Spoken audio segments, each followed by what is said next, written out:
So if you have a question for me before we start speaking about Islam, we are going to speak, about Islam. But if you have a question about Islam, please feel free, give it to me before we start. As you know, for me, I do not need to prepare for a topic, because the one who knows what he's talking about, he do not need to be prepared. Anyone have a question? Give me your question, please. And please don't hesitate to copy the link of the video and post in every Facebook you know, so more people will come and join us and they will learn. How are you sure that Muhammad had no kids? The answer is very simple, my friend. Muhammad, he married many women, and not even one of them she got pregnant from Muhammad. The Muslim, they say to you that Mary the Copt, she gave a child, his name is Ibrahim. The story is very clear. Even Aisha, she said, he asked Aisha, do he look like me? She said, he have nothing of you. Nothing of you. And then Omar, he went to kill the cousin of Mary the Copt, the one who gave birth to this child, and supposedly they found him that he have no penis. But obviously there's a suspicion that this woman, she is sleeping around, and she was sleeping around. Muhammad, he married. Can you explain to me why Muhammad married all those women? None of them get a child. Sophia is young, Juriya is young, all of them, they are young. The only one is old, he married. It was Sauda, and what her name, the first wife, Khadija. All the children Khadija she have, those are children from the previous marriages. Khadija, she have 2 husbands before Muhammad. Muhammad is number 3.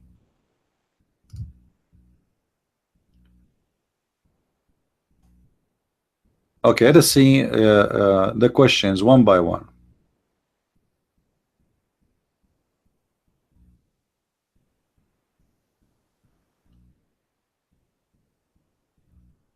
What is the first question? I'm trying to go back to the text. Hold on. Okay. David, what is behind the chapter 55 verse number 19 and 20? All right, let us go there. You see, the Quran is kind of different book from other books, which means the Quran, most of the verses are not connected to each other. Most of the verses are not connected to each other, which means there's no connection between the verse before and after. Now, the word Bahr in Arabic means seas, sea of water, you know, seas. So the Quran speak about that there is 2 seas. One is salty and one is a fresh. And Allah saying to us that He is the one who keep the salt and the fresh one fresh. So they he says they meet without mixing. All right, this is the translation. Now if we go to the Arabic version, let us see what the verse exactly saying. And I know what the Muslim they say to you, right? That it's a miracle about the water is not mixing. First of all, the water mix always. This is anyone who says that is stupid. This is not what science says. Science says if you have fresh water and salty water, they will mix, but it's going to take a little time, especially if there's a current. It doesn't say they will not mix. And if you don't believe me, go and get some salty water in a cup of water and bring half cup of water which is a fresh and mix them together. Let us see if they will mix or not. So it's a stupid statement the Muslim they try to come with. All right, to understand this chapter we can go better to chapter 25 verse number 53. You see the verse you gave me is 55, right? 19 and 20. Now 25 verse number 53 repeat the same thing. There is 2 seas. وَهُوَ الَّذِي مَرَجَ الْبَحْرَيْنِ هذا عذب فرات وهذا ملح أجاج وجعل بينهم برزخا وحجرا محجورا. So there is two kind of water, fresh and salty, and Allah, He made between them a barrier.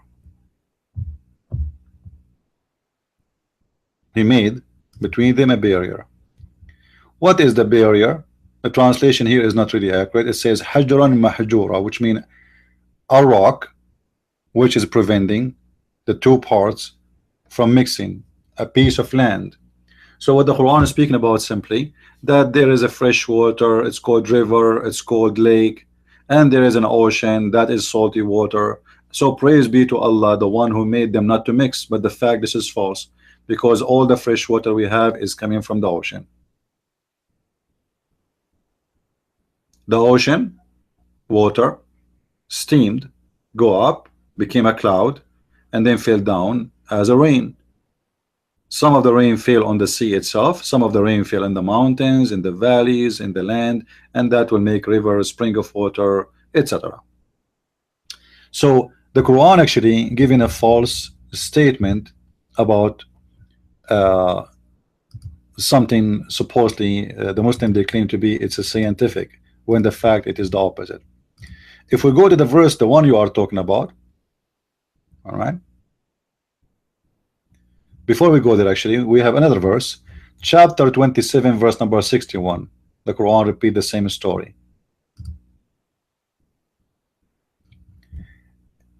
It who has made the earth firm to live in, made river in its midst, set thereon mountains immovable, and made separate bar between the two bodies of the flowing water. What is the flowing water we are talking about? The two water, the fresh and the salty. The translation of Muslims is not really accurate, but it's okay, we will go with it. Now the verse you mentioned here, chapter 55 verse number 19. Let us take this time different translation just for a change. All right, it is He who has loosed the two seas, they meet, there is barrier between them, there is barrier, so they will not approach each other. So what the Quran is speaking of, that those two seas will never approach each other. The Muslim, they say to you, this is about science, there's the fresh water and the salty water. When they go in the ocean, it says it clearly, they will never meet each other. Never. They cannot approach even each other. Do you see it? So when a Muslim try to make it as a scientific miracle, he is just making fun of his stupid book, because the book actually proving to us it is not only not scientific, that the God of Islam is stupid, because he think that the fresh water is not the same as the salty water. This is a body of water and this is a body of water, and they will never mix. And just to make it more clear, if we go to the interpretation of the Quran, you will see the same. Let me take you there. Hold on, let me open the interpretation of the Quran, so Muslims will not say we are choosing our cherries. You know, we go here, Tafsir Ibn Kathir,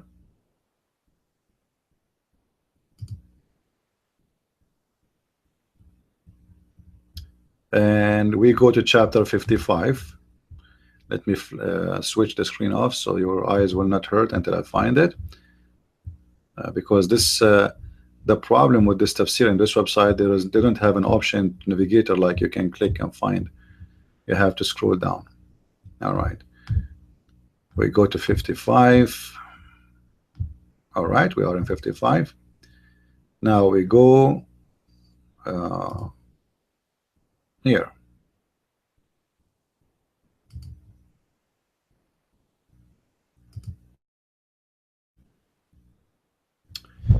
All right, this is Tafsir Ibn Kathir, not my interpretation, so the Muslim will not say I'm making things up. You know them, you know.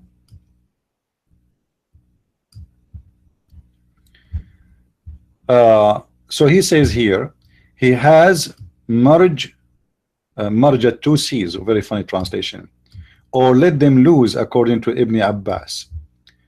يلتقيان, meeting together.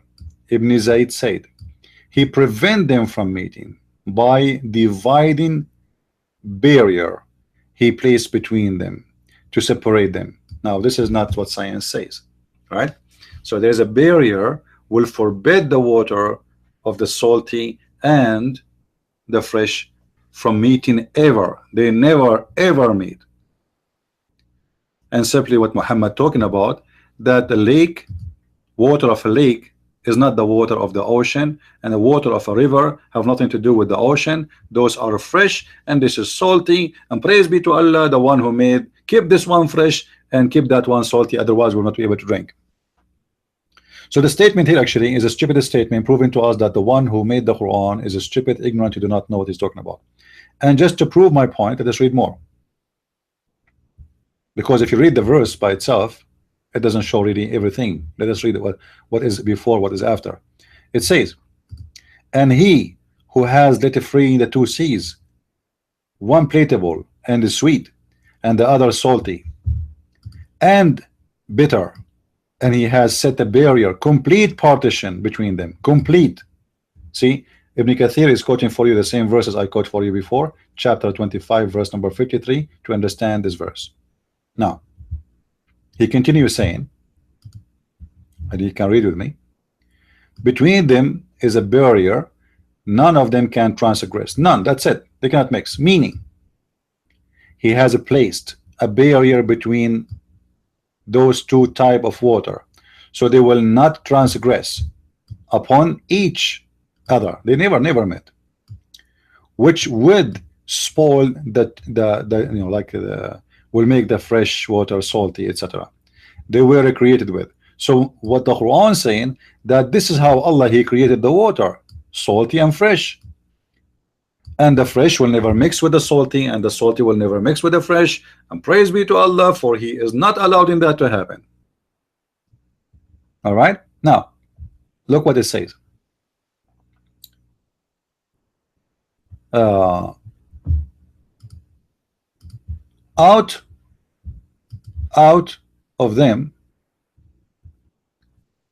of them there is pearls and marjan, they come out. Now I'm not really too much knowledgeable about seas and fresh water, but I think there is a mistake here. Do marjan grow in a fresh water? I'm not sure really. I'm not sure. Maybe there's a mistake here. I'm not sure. I have to investigate that. He can do that job. Now, in order to understand more about what the barrier we are talking about,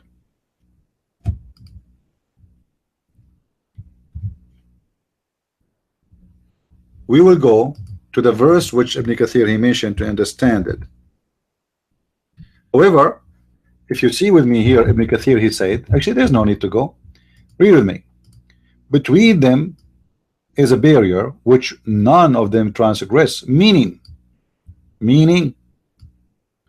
I want the Muslim to focus with me, because this will destroy the Muslim lies, period. Meaning there is a piece of land between them. There's a barrier of a land. So this is not about a fresh water going in the ocean and not mixing with the salty water, and the Muslim they make scientific miracle of it. This is about stupid statement about science made by the author of the Quran, claiming that he, Allah, he placed a barrier of land between the fresh water and the salty water, so they will never ever mix. Did I answer you? Is the answer clear, guys?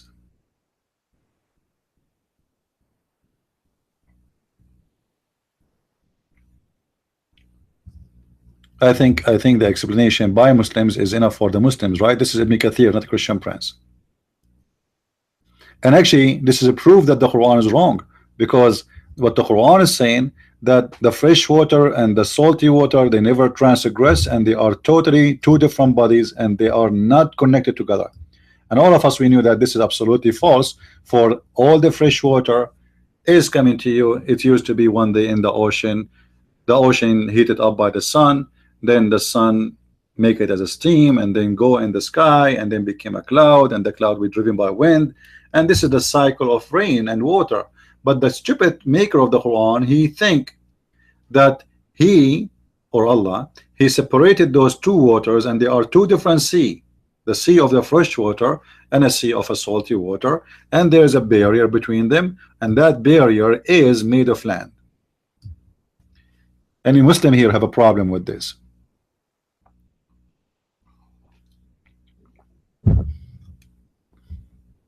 So when a Muslim he speak about science in the Quran regarding this statement here is nothing but a fiction and fabrication. Are we clear?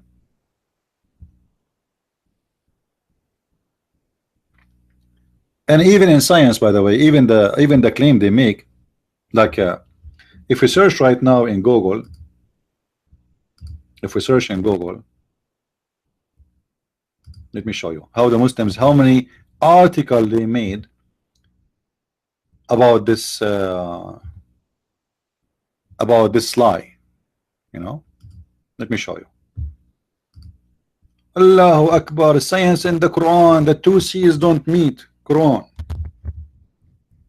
two seas do not meet. I will just search this.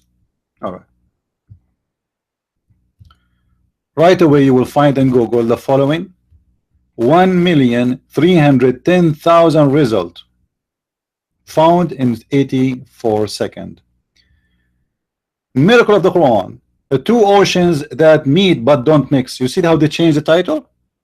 Guys, do you see it? The two oceans that they meet but they don't mix. It doesn't say that in the Quran. It says they don't meet. The Muslims are ignorant and stupid. They do not meet. Allah don't allow them at all to transgress. Quran says the fresh water and the sea water never mix. Absolutely. This is what the Quran is saying. I agree. And by the way, this is a Muslim website supposedly, right? Okay. The Holy Quran mentioned, just to show you the ignorance of the Muslims when they make a statement,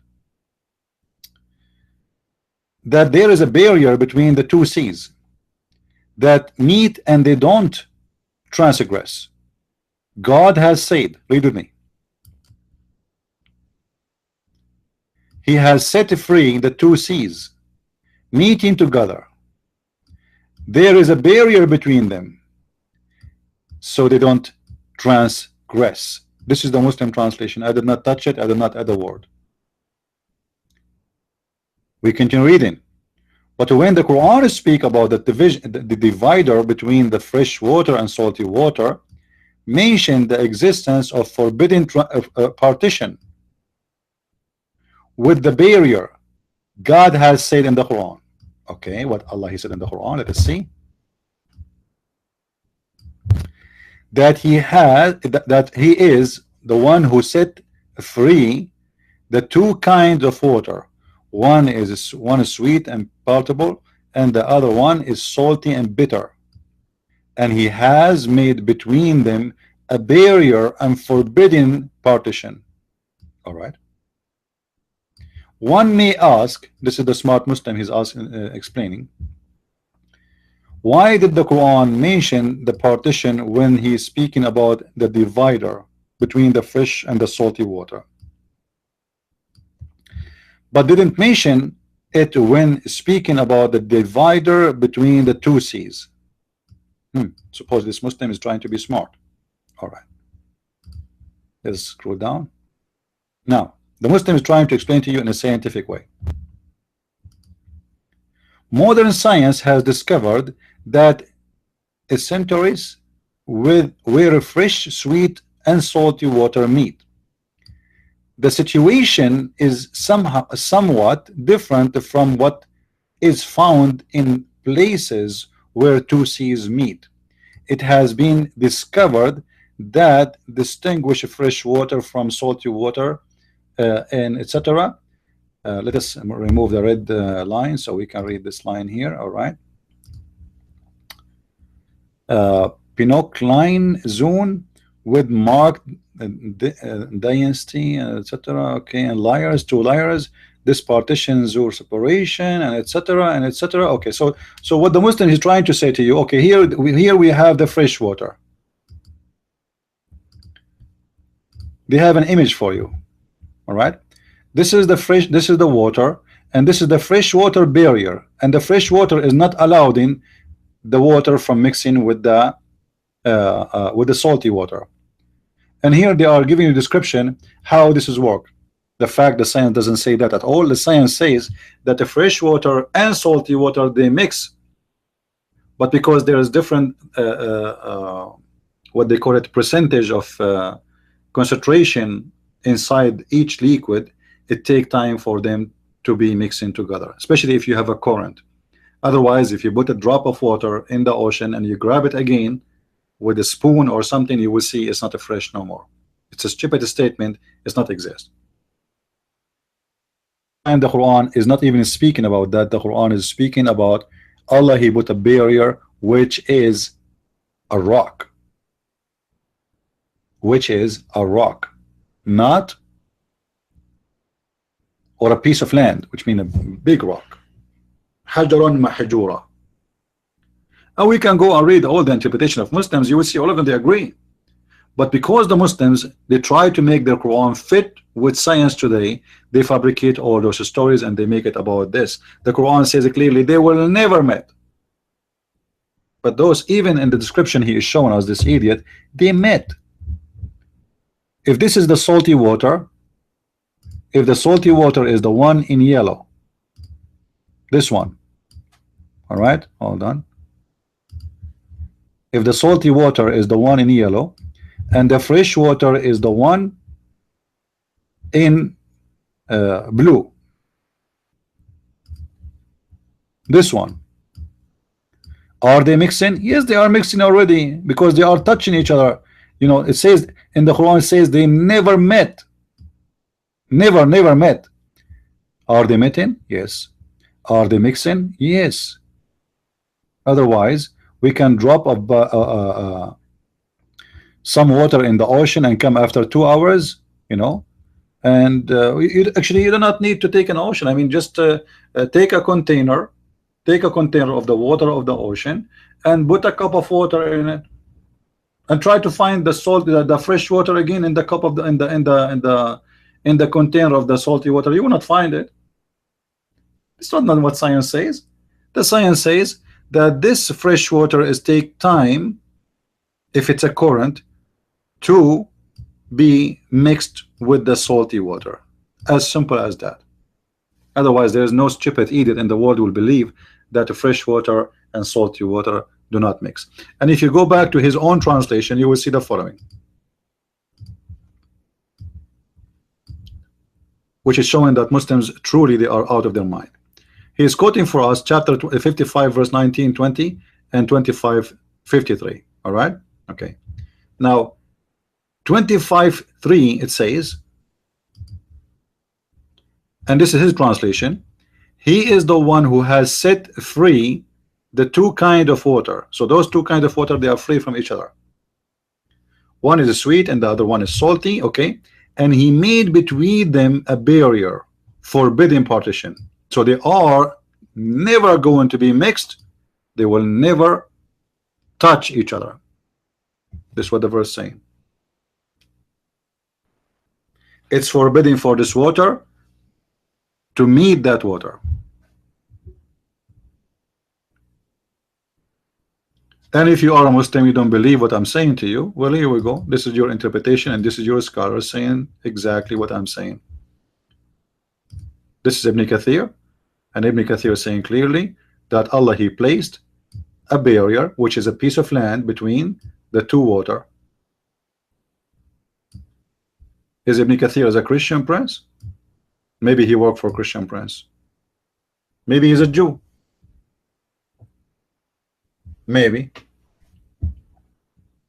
right?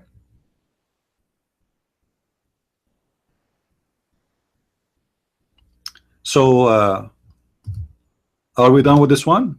If there is a Muslim here who don't agree, if there is a Muslim who don't agree, please feel free. You can give me a call to my Skype. Let me turn my Skype on. If you like to call me, and I will put my contact account for you on the screen. I encourage Muslims to call me. Please just be polite. You don't have to agree with me. You are more than welcome to prove me wrong. Okay, if somebody have a question you want to call, feel free to call, or you can give me the question. If you have a question, just give me in the text. Don't give it to me in Skype. Any Muslim?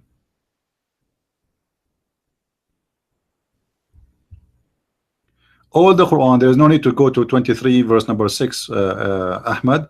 All the Quran is speaking that you can have unlimited number of women to have sex with. All the Quran, not necessarily a verse. All the Quran speak of ma malakat aymanakum. This is why when the Muslim they say that the word nukah mean marriage, we prove it from that statement to be a lie. Why? Because simply go.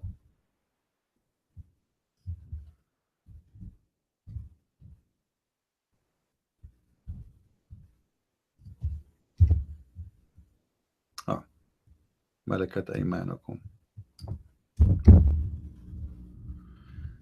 All the verse in front of us, all of them they say you can have sex with women of your choice. Read with me just to show you how we can prove that the word nukah. Actually, I can show you even from Muslim website that the word nukah. I do not need to waste my time, but I will show you in a second. فانكحوا ما طاب لكم من النساء مثنى وثلاث ورباع. Go and if whatever you wish of women, 2 and 3 and 4. And actually I believe strongly the Quran never said marry 4 or even have sex with 4. The Quran says go and if 2 and 3 and 4, and the total is 9. This is why you see the first generation of Islam, all of them they have up to 9 wives. Some of them they have 7, some of them etc. But go and count how many wives the Caliph of Muhammad they have. And that will explain why many of them they arrive to the number 9. So the number is 2 and 3 and 4. Like if you go to read the translation, let us see Yusuf Ali. All right. Yusuf Ali give you false translation saying 2 or 3. I challenge any Muslim to show me where the word or is exist. There's no or. It says وَانْكَحُوا مَثْنَى وَثَلَاث وَرَبَعْ. Wa in Arabic mean and there's a huge difference between or and. So go and do nukah to if 2 and 3 and 4. The total is 9. However, it says the word here they translate, the Muslim they translate as marry, it's coming the word inkahu. But look what it says with me here. It says and whoever a captive you own. All of them. But remember, you can marry only 4. So the word inkahu here is not about marriage. And just to get the Muslim busted and to prove it, let me show you. Hold on. Give me a second. You see, everything we say have a proof. We don't say things without proofs. You know me. I'm not the same as Muslim. They give interpretation from their own. Anything I say, I'm going to show it to you from the Muslim themselves. So I will show you in a second that the word nikah mean intercourse. The F word specifically. All right. All right.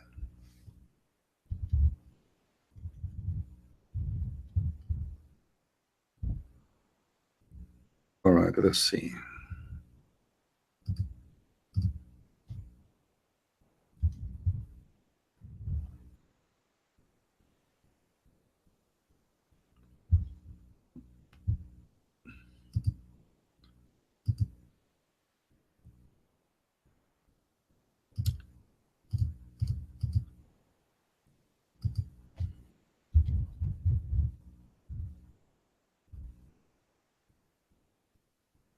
Okay, here we go. All right, I got it. This is a Muslim website. It took me a few seconds to find it. This is a Muslim website, alislam.org. Is that correct? I think the title is clear for you, right? Islam.org. Okay. Islam.org give us definition what the word nukah mean. What the word nukah mean. All right. Let us see.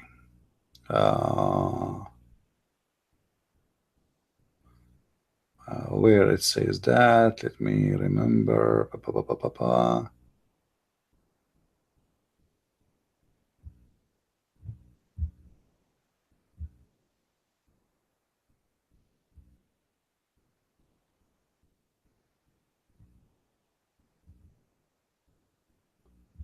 I'm just trying to find the thing. Hold on. Intercourse.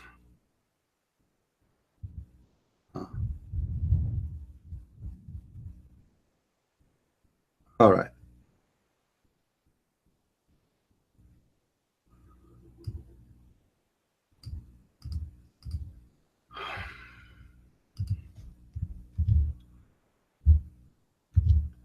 You will see in a second.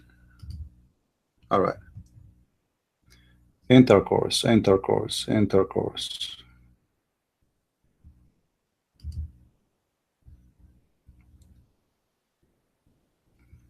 Where is?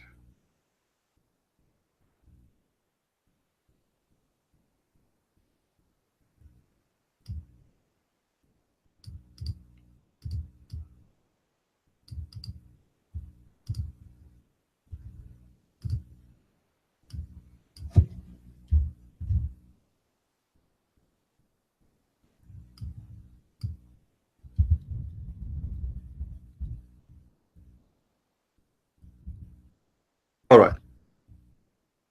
Actually, it's in the beginning, but we did not notice it. Let's see. Wankahu. This is the Muslim interpretation for the word inkahu.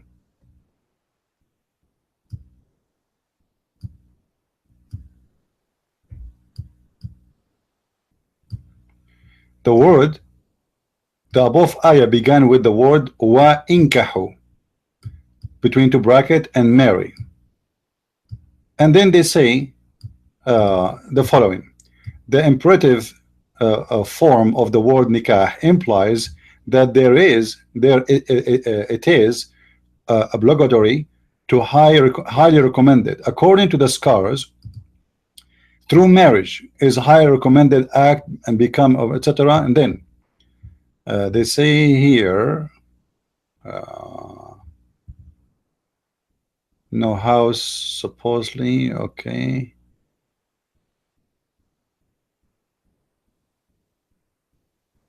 All right, here we go. Actually, it's in front of us. I don't see it.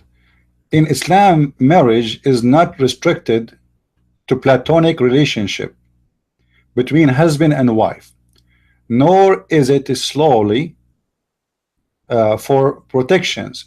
The Islamic term of marriage, nikah, literally mean sexual intercourse. Do you see it?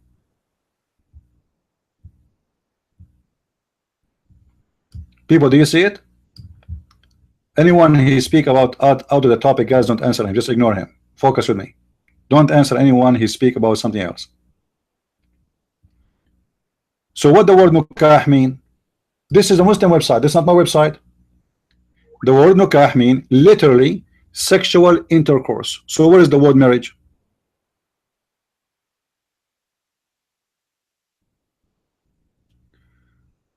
We have a call first. I will take the first one and then I will take the second one. Somebody call me. Okay. All right. Somebody speak about Khawarij. All right. We will talk about Khawarij after that.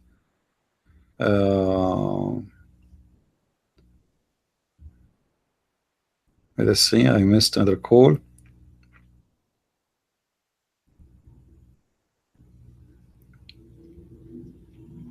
The word Khawarij simply, like the word Khawarij from coming from the word Kharaja, which means he came out, you know, he's out.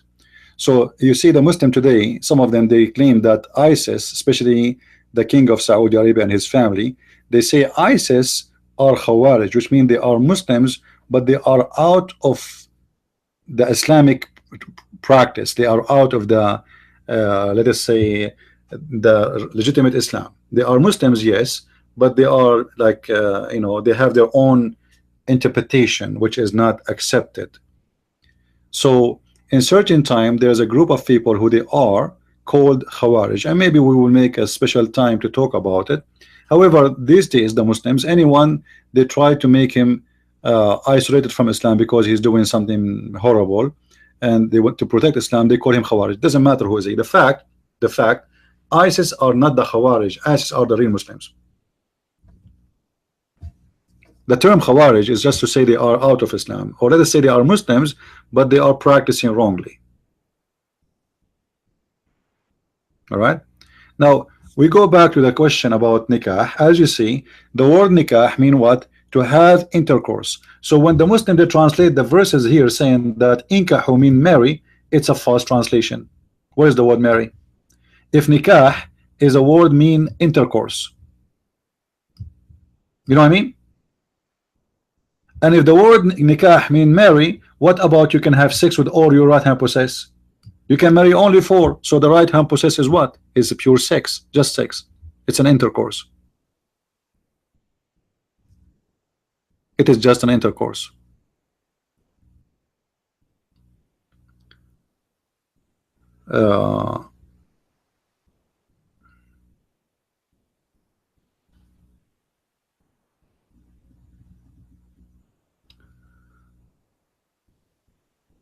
Okay, now the question, you recently spoke about this destiny.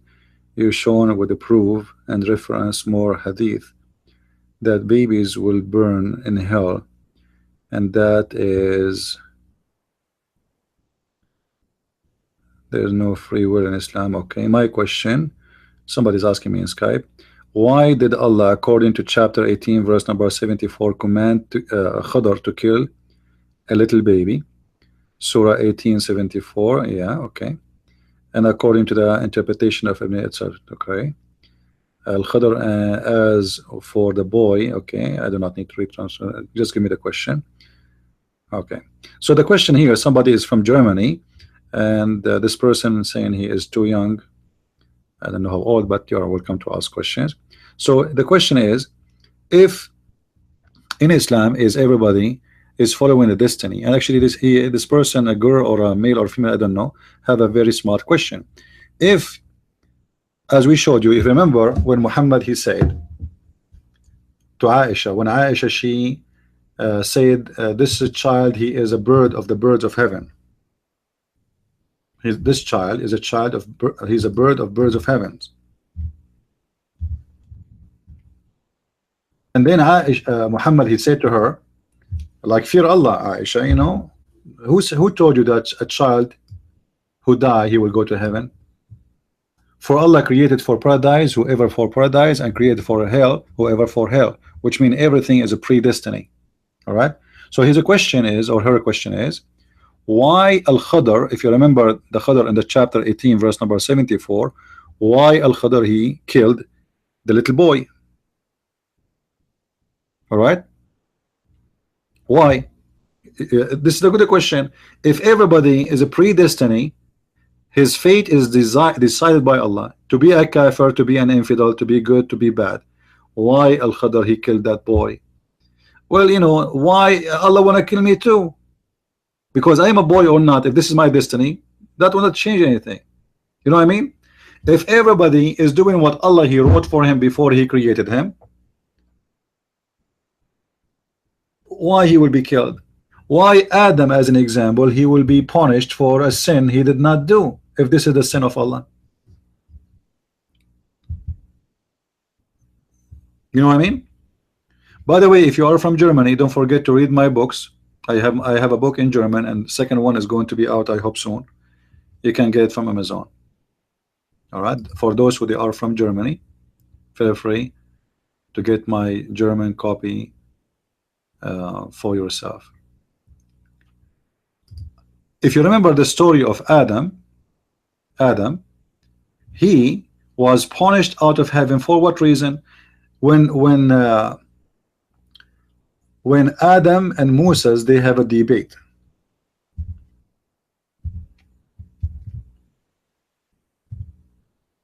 Let us see. 40. All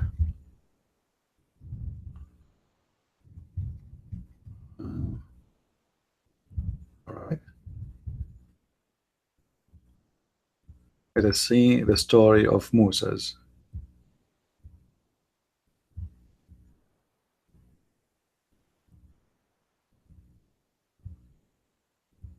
This website is messed up. You search for something, you find everything else except what you are looking for.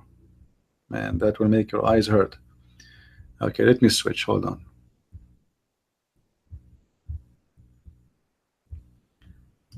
We will find the hadith.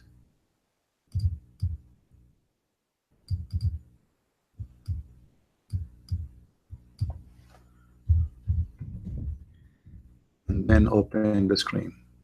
I think now, okay, now it's better. All right. If you look with me here, you will find the following.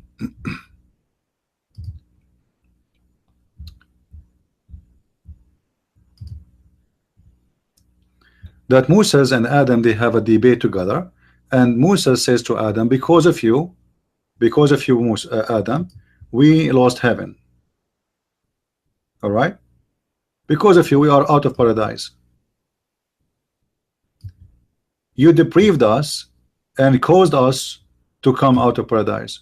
Now Adam said, you Moses, the one who Allah spoke to him, elected him, he wrote the Torah for him by his hands, blah blah blah. Do you blame me for doing deeds which Allah has decreed that I should do 40 years before he created me? Do you see it? So, and Muhammad, he said that the winner in this debate is Adam. So Adam got the better of Musa's argument. He was the winner, which means Muhammad agreed with Adam over Moses. Here you see that the stupidity of Islam is exposed, big deal, because what he is saying that Allah, he wrote for Adam his destiny, and his destiny is to commit sin. And now Adam is just doing what Allah, he wrote for him. I mean, what his fault? Adam saying to him, why you are blaming me for something written for me 40 years before my creation? Where is my problem?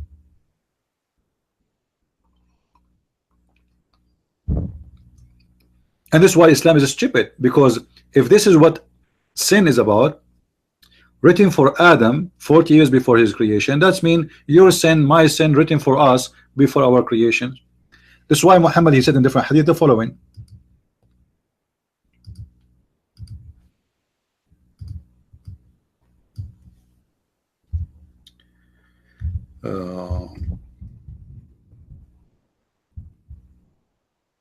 See, I hope you will find it. All right,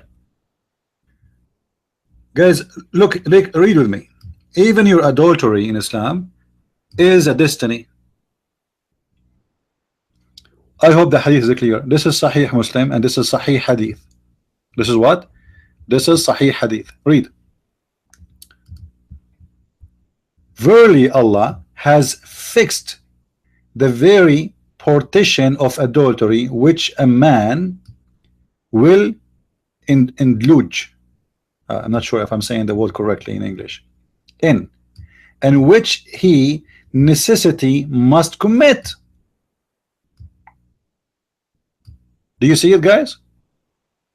Do you see it? So now if I go and I hire a prostitute, it's not me really doing it, it's what Allah, he wrote for me.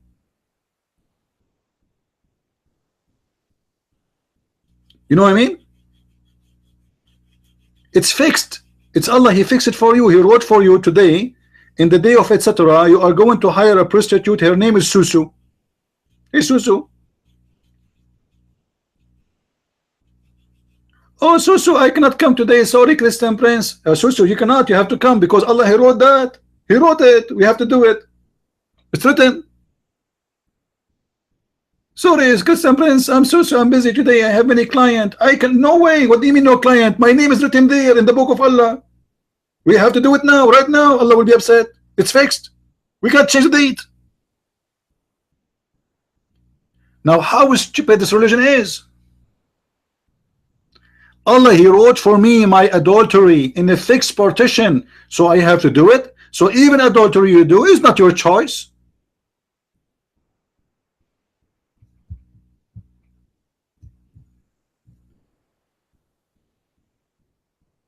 You know what I mean? Now, who won this hadith? Who won the reference? Any of you want to save it? Because later you might, you see, guys, I advise you, when I say something, take advantage of me speaking to you live. One day I'm going to die. You like it, you don't, it's going to happen, right? So save reference,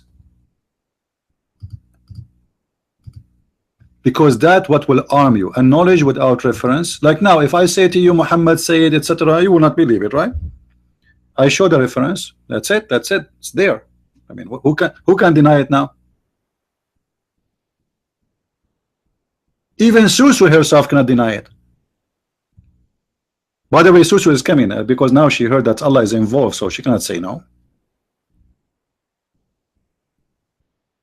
How stupid this religion is, that even your adultery, I mean, why Muhammad, like based on the question from Germany, from this smart young man who's asking me about why the young child killed, if this is destiny. Well, I want to ask the same question you mentioned, why somebody will be stoned to death for adultery if this is Allah who fixed it for me? You know what I mean? Why somebody will be punished for adultery if Allah is the one who wrote for him how much adultery he will do?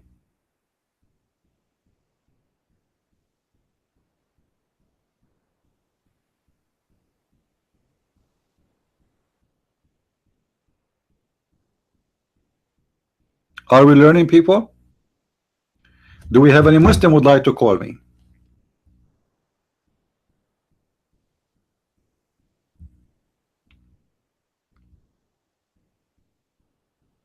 Any Muslim like to call me?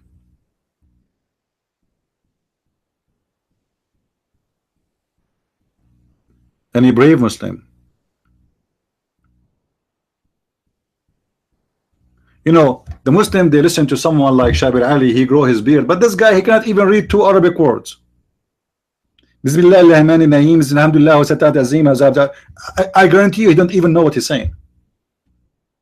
Actually, I saw a video of a Filipino guy speaking in Arabic in the beginning. You know, 15 minutes before he start the video, all of it is 18 minutes. The first 15 minutes, Bismillahirrahmanirrahim, Allahumma salli wa sallim ala Sayyidina Muhammad, and the Arabic is really horrible. And then the topic is 3 minutes. The video is over.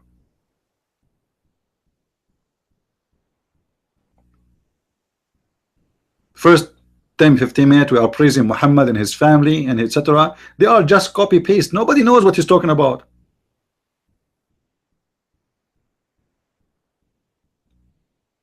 Once I called, I wish at that time we have a recording like software like now, you know, like old days computer was horrible, everything. If you go and see my first videos in YouTube, I don't know if any of you see it. Actually, there's one of them shown in the Iranian TV.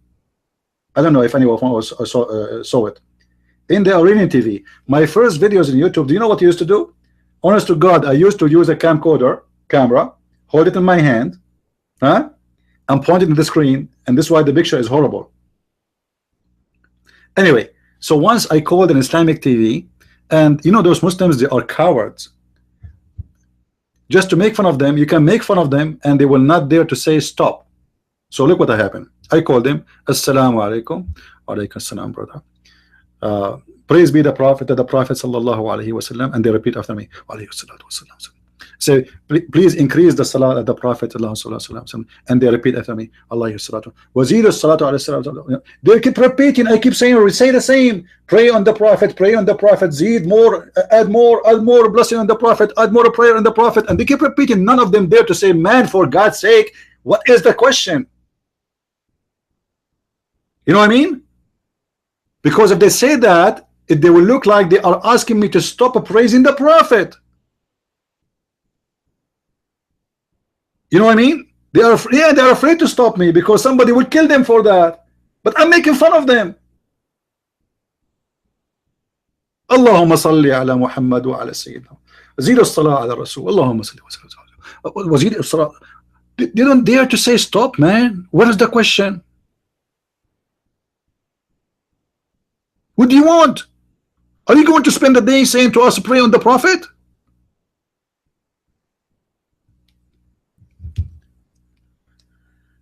Now, obviously, we have Abduls in the chat. They don't like what I'm saying. Why you don't call me?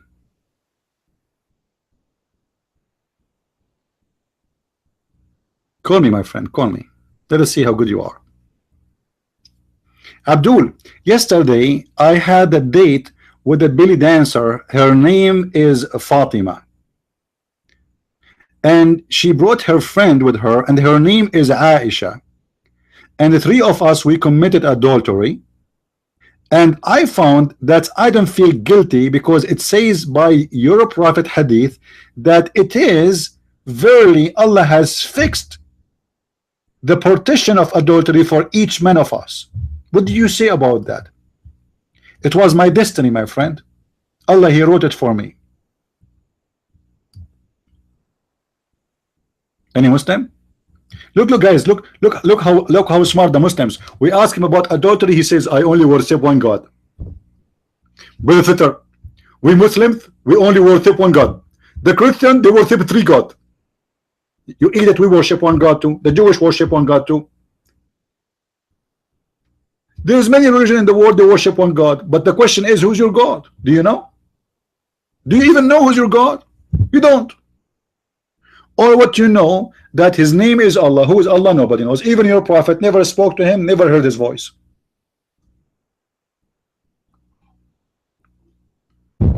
Have you ever heard of a prophet, never heard the voice of his God?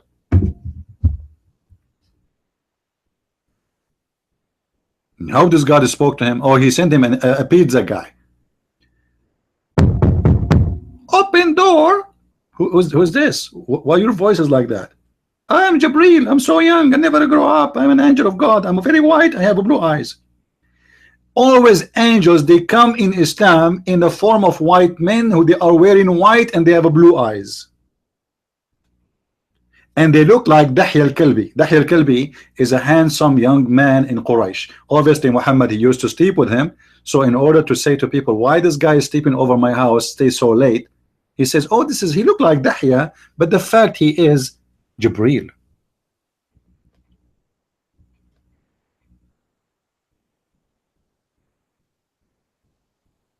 Yeah, Allah, He gave me gifts, man, guys. I can copy voices. Allah gifted me. It's written there. It's written there. It's written there. The voice I can make, Zakir Naik voice, many voices. I can the adultery I will make, the money I will make, and everything is written by Allah. Read it. Read it. Do we have any Muslim would like to call us?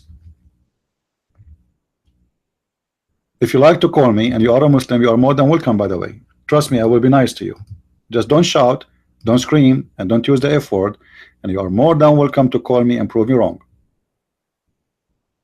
And this is my account in Skype, Debate TV, one word.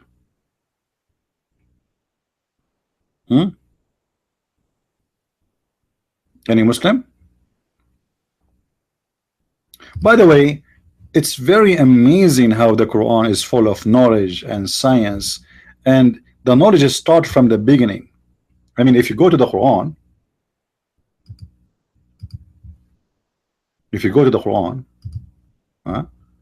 Al-Fatiha, I will go to Al-Fatiha. It says the opening. I mean, this is opening. In the name of Allah, the most benevolent, ever merciful. This guy is using the Shakespeare words to translate. Question, Muslims, questions.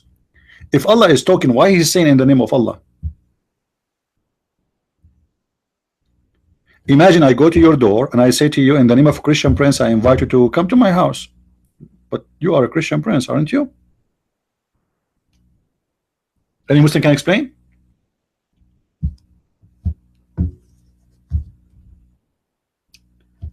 Let us read the verses as it is, just to show you the intelligence of Islam exists in every page in the Quran. Every page. I mean, they are. It's amazing.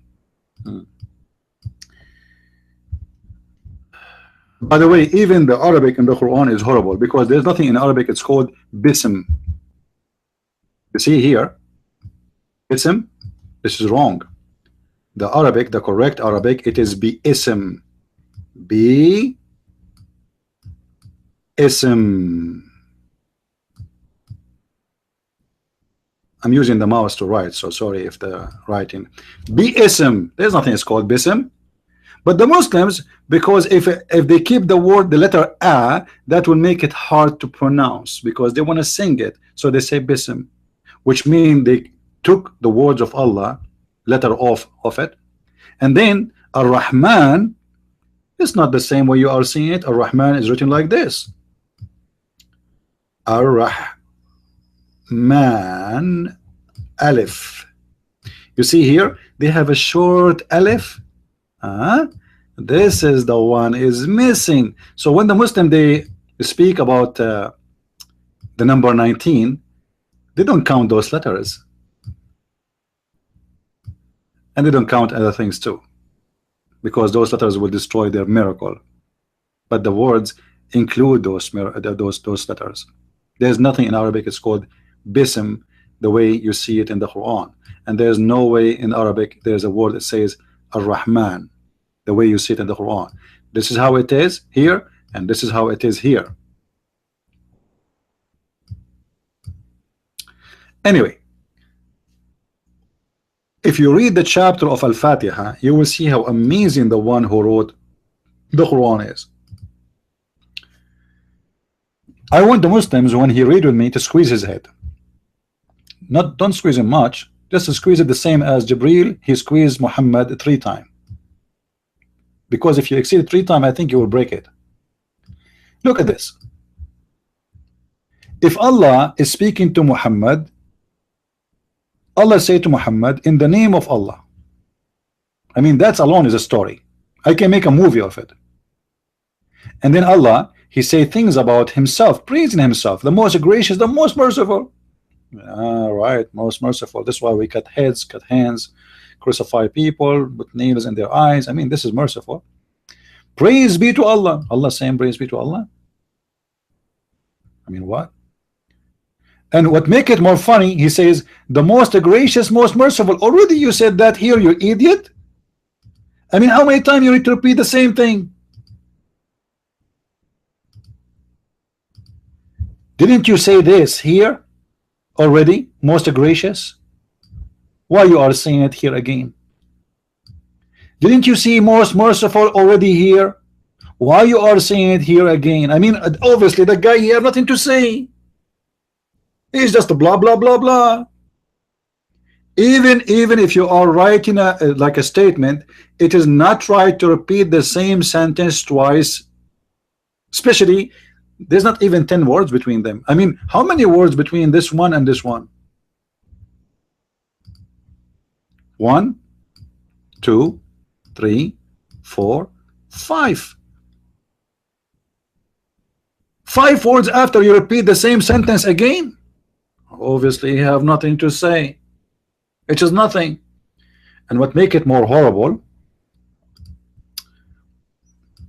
Muhammad story continue by saying, master of the judgment day, thee do worship. Allah saying to Muhammad, thee do worship. The Muslim, they will say to you, no, this is a prayer. Well, hold on.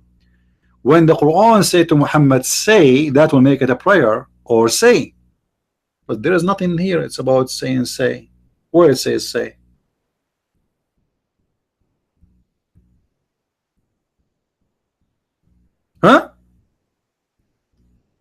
And what make it a lot more funny is the end of the movie.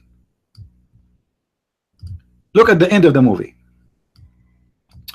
Allah, Allah, please don't make us the same as the lost Christians and the Jews. Allah, what about the Hindus? What about the Buddhas? What about the atheists? There's 400 religion in India alone, my friend. The only problem of Allah is the Jews and the Christians.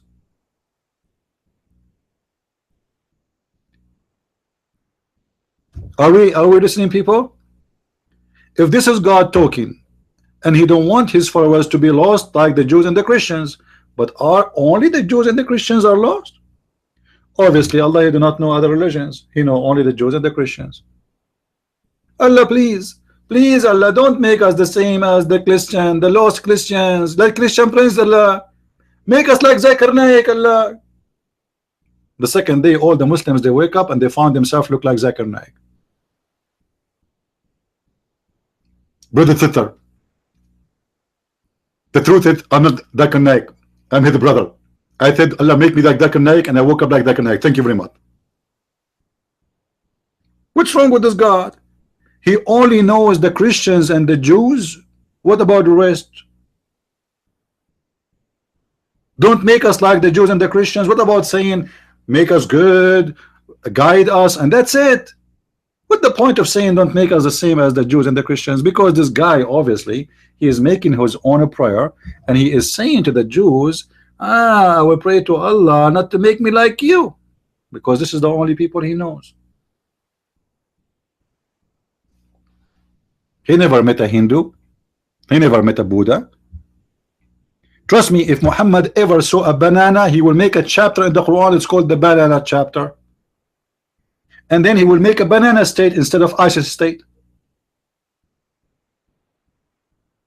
This is why you see the Quran is speaking about olive, grape. I mean,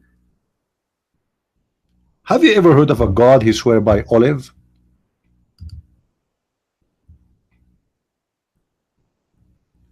Honest to Allah, my friend, honest to Allah, if ever Allah he ate my spaghetti, he will make a chapter. It's called the chapter of the spaghetti, and Allah will start the chapter like this. He will say, spaghetti made by the bambino. The bambino, his name is Tony, and Tony was so funny, and funny the Tony, he said to his mother, Maya, make it for a trumpetino. He will make a chapter about it. This is Quran.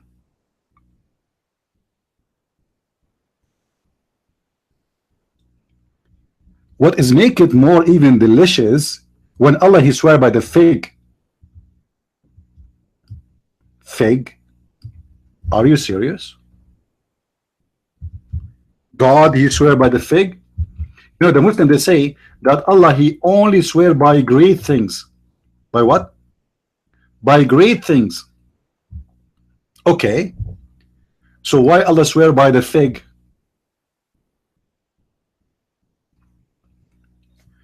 Imagine when the king of Jordan or the king of Saudi Arabia became a king, they put for him Quran in the front of him, and they put a fig next to it, and they said to him, swear by the fig you will protect the constitution which does not exist in Saudi Arabia.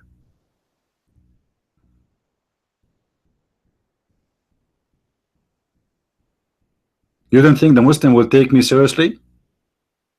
Why they will not take me seriously? Trust me, they are taking me very much seriously. This is why they don't dare to call. Everything I'm saying is in front of you. Am I making things up? No. It's there. It is there in front of you.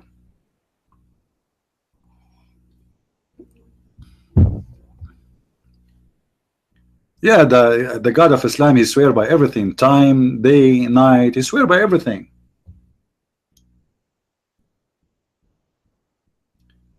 But the most nicest swearing I like is the swearing by fig. I like fig. I miss it really. I did not eat fig for a long time ago. In the Middle East, we have a delicious fig, by the way.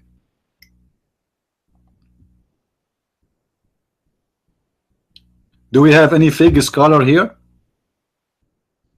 Who is a Muslim scholar can explain to us why Allah swear by fig and olive?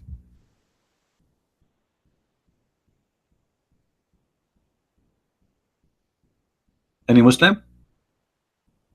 What is the purpose of Allah saying, I swear by fig? Hey Soul, how are you? Soul, you are a Muslim. Why you don't tell us why your God swear by? Why you say in the name of Allah? Why you don't say in the name of the fig?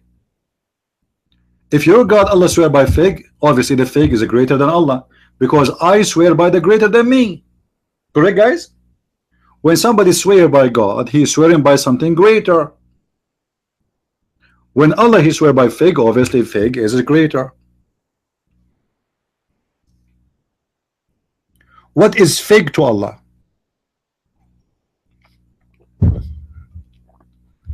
You know, Abdul, listen carefully. The universe is so huge. The earth is not even equal to a piece of dust in this universe. But when God he swear by fig, I mean, don't you think it's kind of fishy? Look how big the universe. Look, the earth. The earth is just a piece of dust in this universe, and yet the God of Islam he swear by the fig. I swear by the fig and the carrot I swear. Why Allah swear by the fig? Any Muslim?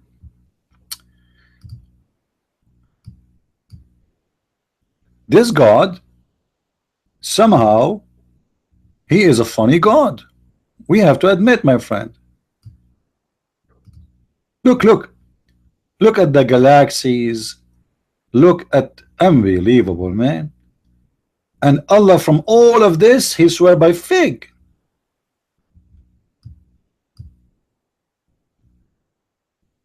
And Abdul can tell us what's happening.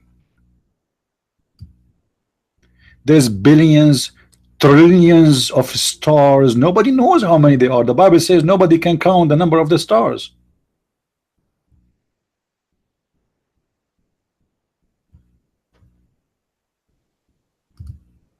But Allah he swear by the fig. I forgot Allah have a very sharp image. I mean sharp vision, so he can see the fig from far away. So he decided to swear by fig to tell us how sharp his eyes is.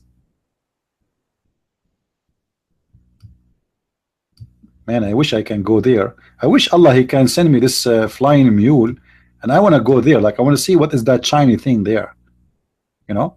But too bad only Muhammad he have that mule. You know, by the way, Muhammad he went to the 7 heavens, he came back, but he never described for us how he see the earth, it's round, how he was flying because there's no air, nothing. He went to the 7 heaven, he came back, but he never mentioned to us any of what we know by science. What happened, how he passed this area and the space without noticing how the earth looked like. Any Muslim can tell us why Muhammad did not tell us about the earth in his trip, how it looked like, what he saw. Most of the earth from far away look blue. Why he did not mention that? Obviously he saw nothing. Oh, maybe the spaceship, which is the donkey Muhammad he ride, it have a closed windows, or maybe it's covered. Or maybe Muhammad was kidnapped by the mafia, the Mexican mafia, so they took him to the 7 heaven and his eyes was blackout in purpose, so he cannot see his way to go back. Maybe God he turned the light at that time in the space. What make it more funny, the Muslim they will say to you, when Armstrong he went to the heaven, oh sorry, not to heaven, to the moon, to where? To the moon, okay. He heard, the first thing he heard in the moon is Allahu Akbar, Allahu Akbar. Hold on. Are you sure? Brother, I swear by Allah. No, swear by the fig, I will believe you more. When he arrived to the moon, he heard the adhan. Abdul, hold on. In the moon you can hear nothing. What do you mean he heard? inside somebody inside the spaceship, because if it's inside the spaceship, he can hear it, because they have the equipment and they have, like, inside the spaceship is different from outside. It's not vacuum, totally vacuum. In the space, it's a vacuum, which means it doesn't matter how much you speak, nobody hear you. If I go right now in the moon, I put big, huge speakers, I want to have party, and I turn the speakers on, nobody will hear anything, because it's a vacuum, it's empty. Do you Muslims have a brain? Actually, there is a Muslim video. I don't know if I can find it. Let me see if I can find it, but I can play it for you. I will share it with you so you can view it by yourself. The Muslim in his video, you know, the Muslims, there's some Muslims who they have a specialty in lying. They told the Muslims that when the American went to the moon, they found an X-ray coming from the Kaaba. Hold on, I will find it for you. X-ray coming from the Kaaba. I'm searching in Arabic. Hold on. I'll try to find it for you.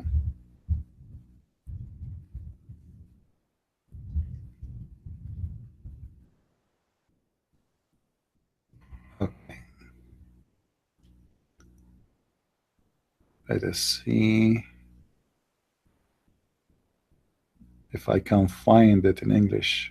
Until now, I find nothing. Ah, okay. I typed it wrong. Hold on. All right. Guys, look with me in the screen. Look with me in the screen. I found it. The video is still there. I swear by fig, it's there. Read with me. Mysterious X-ray signal. This is NASA. Okay, I have nothing to do with the Muslims now. Go down. Ray of light from Mecca to heaven. NASA discovers miracle of the Kaaba. I wish I can play the video so we can laugh. However, you can search for the title and laugh yourself.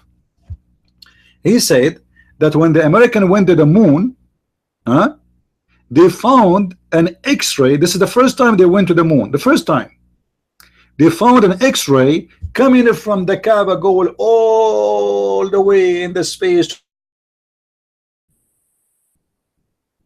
And then they published that in the internet. I forgot, this is an old video, like I think 17 days or 19 days, I forgot. You can watch it. I think they have a translation in English. And the American, after they publish it in the internet for 17 or 20 days, they took it off right away because people, they start converting to Islam. Hold on, Abdul. When the American went to the space, you idiot, there was no internet. At least not for public. They published this in the internet? What internet? Do you know which year the American they went to the moon?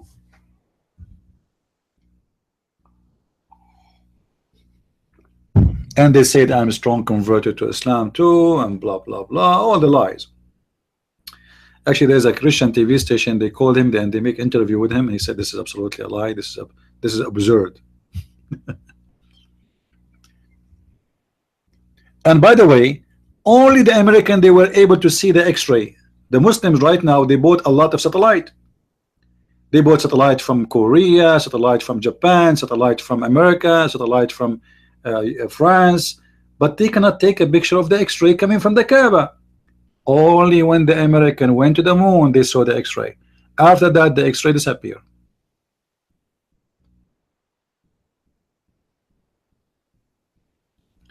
Do we have any Muslim here? He have an X-ray in his hand? And by the way, none of those who watched this video, he said to him, brother, what is the X-ray right now? Bring all the equipments you have, put it in the top of the Kaaba. X-ray, because we do not need to go to the moon to find the X-ray coming from the Kaaba. We can measure the X-ray coming from the Kaaba in the top of the Kaaba. You know what I mean, guys? Do you understand what I'm saying? If there's an X-ray coming from the Kaaba, I can discover it right now. I do not need to go to the moon.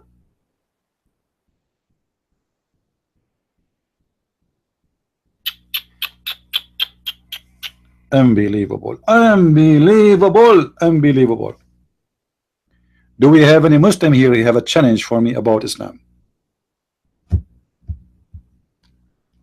Any Muslim? You have a challenge about Islam? I think the reason I was not receiving, no, I was available. Maybe I was and not available when. Actually, I have a brother. He want to talk to me. His name is Al-Fadi. Anyone heard of him? Al-Fadi? Who heard of this gentleman? Al-Fadi. He is an ex-Muslim. He is a Saudi. He is from Saudi Arabia, who became a Christian. All right.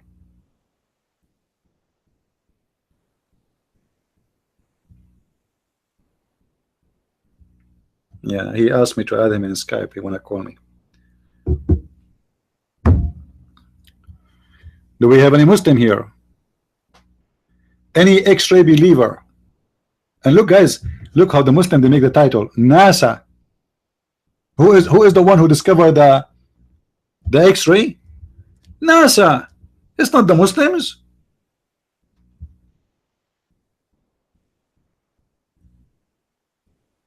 You Muslims, truly, if you see any hole of your prophet, you will think it's an X-ray.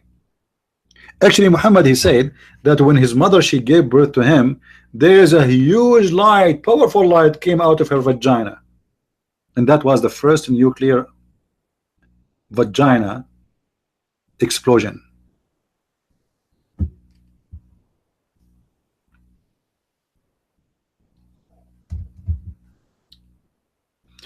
Let us see if our brother Al-Fadi is busy.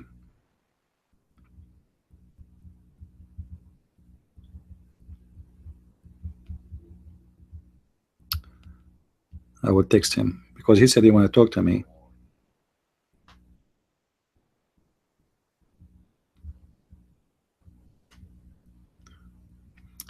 Do we have any Abdul in the chat? He like to call us live right now. All right. We are calling a brother Al-Fadi. Hello, my brother. Hello. Hey, brother, how are you? I'm fine. We are live on air, and there is almost 200 people listening to us. That's wonderful, man. It is so good to talk to you, brother. Thank you, thank you. Actually, I added you, and I'm so happy actually to talk to you and to introduce you for those who they are listening to us, and maybe you can share some good stuff with us. You got it, brother. I'll be glad to help as much as I can. Sadly, today, of course, I have about maybe 45 minutes, if that's okay. Oh, it's all right. If you like, I just because we wanted to talk, but maybe we never have a chance, and I added you already. So I said to myself, let me introduce you to those who they are here, because some of them already they know about you, and some of them they don't really know much. So maybe if you can introduce yourself first for people who they are listening. Hey, by the way, can I see what you're seeing? Like, if I put the camera on, would I be able to see your screen? Actually, I can give you a link. Let me give you a link. Yeah. Of YouTube, and you can see the chat. All right. Give me. I will call you back in a second. Let me find the video from YouTube, okay, and I will give you the link, and then you can see it. All right. Hold on, please. All right. Now, for those who do not know Al-Fadi, he is a Saudi, as I know, and he left Islam, and then he decided to become a Christian. But this is the first time ever I speak to him. I never really spoke to this brother. I saw some videos of him actually after they told me about him. Okay, here we go. All right, get a scene share.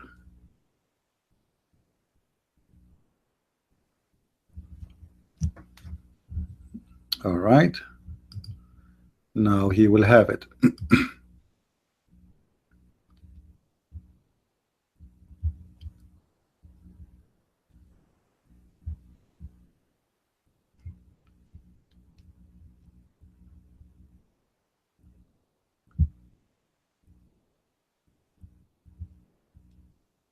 All right, here I will give him time to call if he when he want, if he is busy. However, I saw actually in the last few days, I saw many videos of Muslims who left Islam, and they are look like the number of those who they are exposing Islam from ex-Muslims is increasing, and they are really doing a good job. Now, all right, you got the link? Hello? Yes, I got the link. All right, now you can see the chat with me for those who they are listening. Yes. All right. So do you like to introduce yourself, Brother Al-Fadi, to those who they are listening, if you don't mind?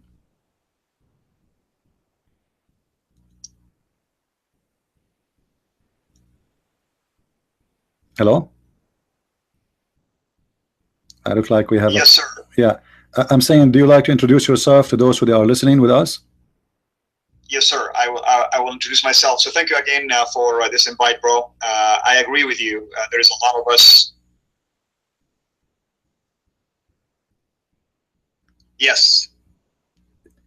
Yeah, try to listen to me from Skype only, not from YouTube, because that will make you have a double voice. You have to That's mute. what I did. Yeah, you have to mute one of them. All right. I actually stopped you. Yeah. All right. Stopped the YouTube, I should say. So we're not having this echo. All right. Is this better now? Yeah, it's good. We hear you. Very good. So thank you again for the invite. And you're right. There's a lot of us now that are, at least I would say, coming forward. My prayer is that every former Muslim who embraces Christ as Lord and Savior will have the courage at least to come forward, because we need more and more people to encourage our Muslim friends to realize that Islam is corrupt and bankrupt, and it doesn't have anything in it. And there's a lot of us out there. With that said, some of you probably know me, others may not. I go by Abdul Fadi, and the reason why I chose this name, because the God of Islam has 99 names. Not a single one of them is a redeemer or a savior. So I volunteered that name for him for free. So I call myself the servant of the Redeemer, which is my Lord Jesus Christ. And I'm proud of that name, because only Christ can redeem me. I am a former Muslim from Saudi, and born and raised there. And I came to the Lord about 17 years ago. And I have my own ministry now, as some of you probably come across it, which is Sira International. So that's who I am. Actually, I'm going to share. I'm going to show your page, if you don't mind, in Facebook in the screen. Is that okay? Yes, sir. All right. Call me Christian. Don't call me sir. There's no sir here. You know, right. We are brothers. Okay, guys, this is his Facebook page for those who like maybe to subscribe to his page. I'm sure he have a lot of things to share with you. Let me share it with you on the screen. So this is the page. This is his picture. All right, and I am sure he have some of the videos too of his own. Like the last video is called, I see here 5 hours ago, let us reason 05, what is Islam? Do you like to tell us what this video is about? The Let Us Reason actually is my podcast, and okay. We are into our 3rd season actually. All right. Well, I encourage people to subscribe and to learn from our brother here, because I'm sure he have a lot of to share. You see, me myself, I have a degree in Islam, I study Islam, but I am not an ex-Muslim, which means he have different experience from mine. Both of us, we speak Arabic, both of us, we are coming from there, but still he have an experience I don't have, because I never been a Muslim, and that will make the story a little bit different, right? I agree. Like the one he was inside the fire is not the same as the one is watching. You know, it's different story. So it's always good to learn from someone as an ex-Muslim, and especially someone who is from Saudi Arabia. Saudi Arabia is a very strict country and society. So maybe, I don't know, you told me you don't have much time, but if you like, you can tell us like what happened to your family when they learned that you decided to leave Islam? Because I know how the Saudi, how strict they are, and somehow they are like there is a madness there. For sure, they will kill you. They want to hate you. They want to. So, what about your family, and what happened when they find out that they decide to leave Islam?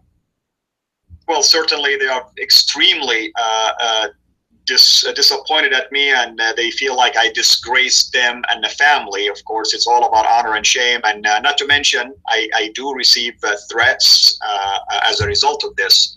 But you know, at the beginning it's kind of intimidating, but you know, after all of these years you begin to realize that our God put us in these places for a purpose, to open the eyes of our families and others, and He will protect us. So we shouldn't let fear intimidate us and dictate to us how we can serve Him. So absolutely, I know my Lord is always going to protect me, and He will always be there for me. And you know, our protection here is not necessarily even in this earth. We have a promise that a man, he can have a power over our body, but he cannot have a power over our soul.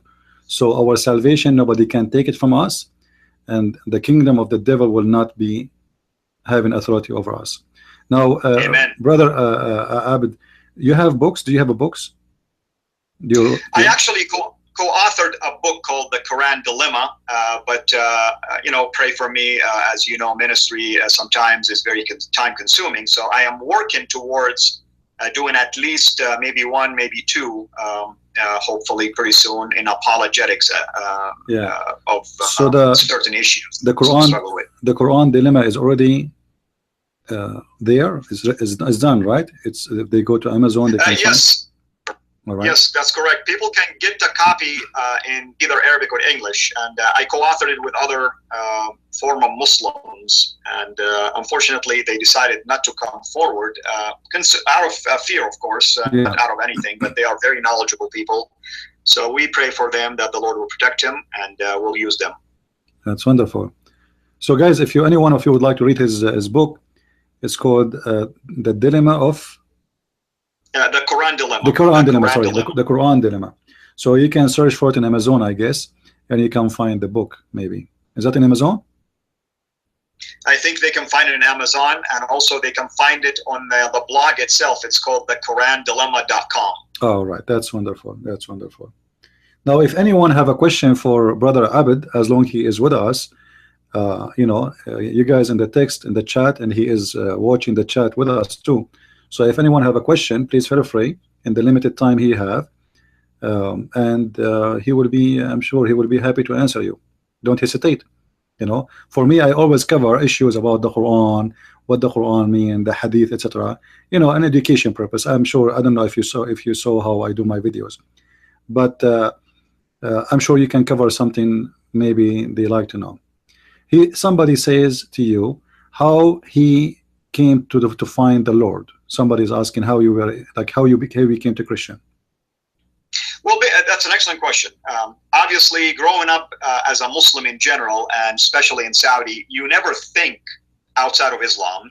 In fact, you believe that Islam, according to the teaching of the Quran, to be the religion acceptable by God. And I like to call it the psychology of Islam. You think you're following the latest version of religion, the latest book that God revealed, the latest prophet that God sent, and therefore you are never going to think about anything that came before it. And one of the problems with Islam, and especially the Quran in particular, it makes you think there is a religion called Christianity. It never teaches you about a relationship that was restored through the cross. So you always look at Christianity as religion, and sadly, there are sometimes Christians that do make it look like a religion, and the idea of being born again, of course, is never even mentioned in the Quran, nor that I am aware of any Muslim who even know about these things, unless they get engaged, of course, with Christianity at levels like yours.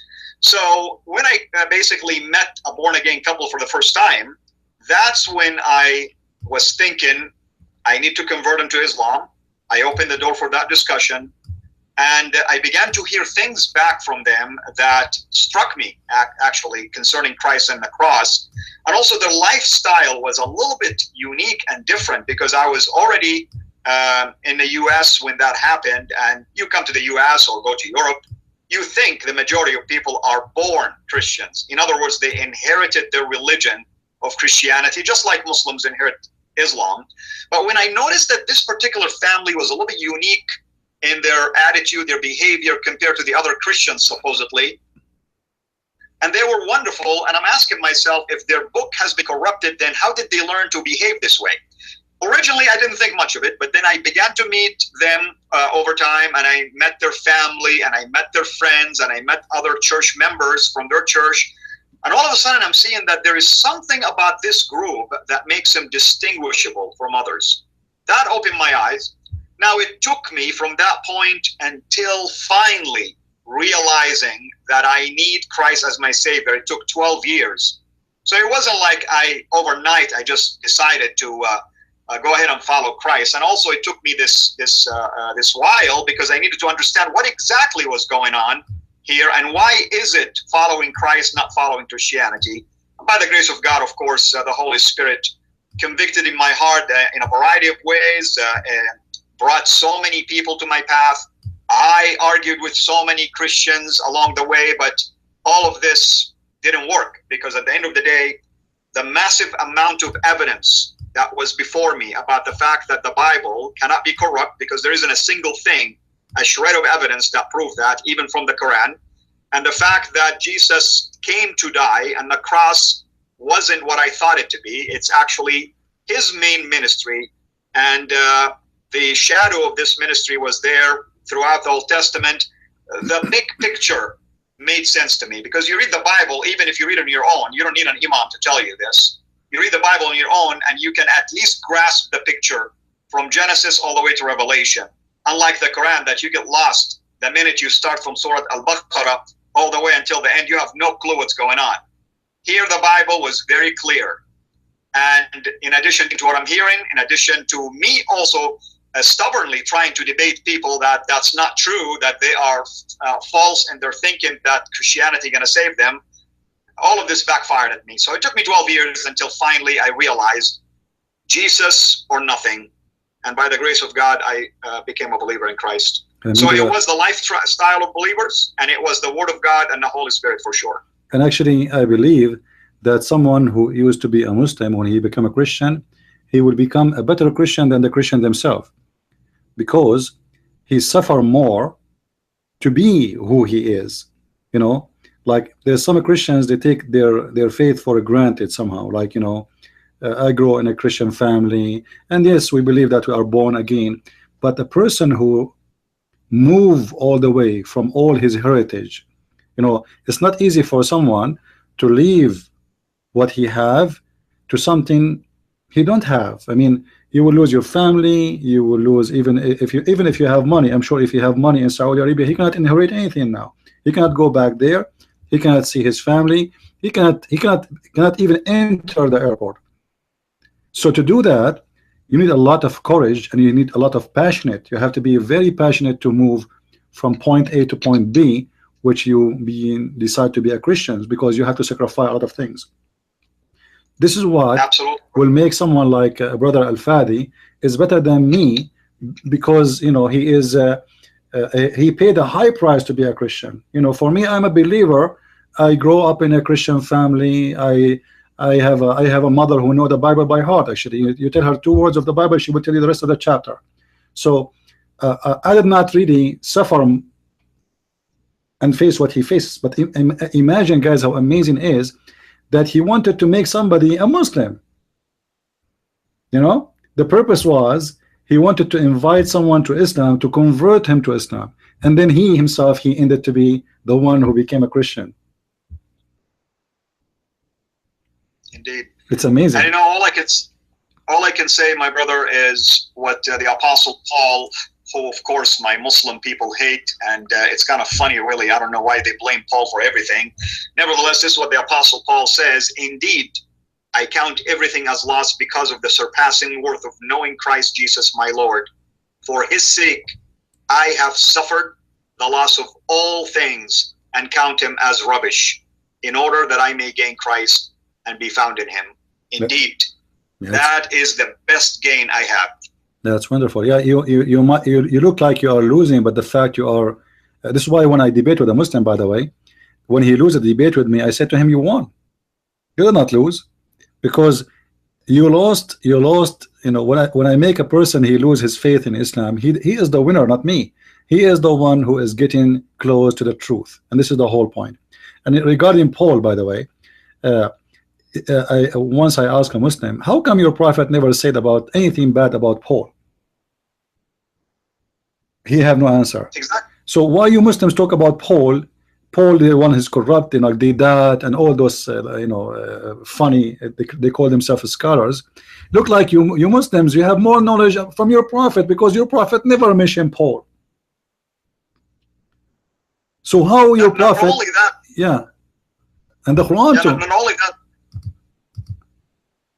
Go ahead.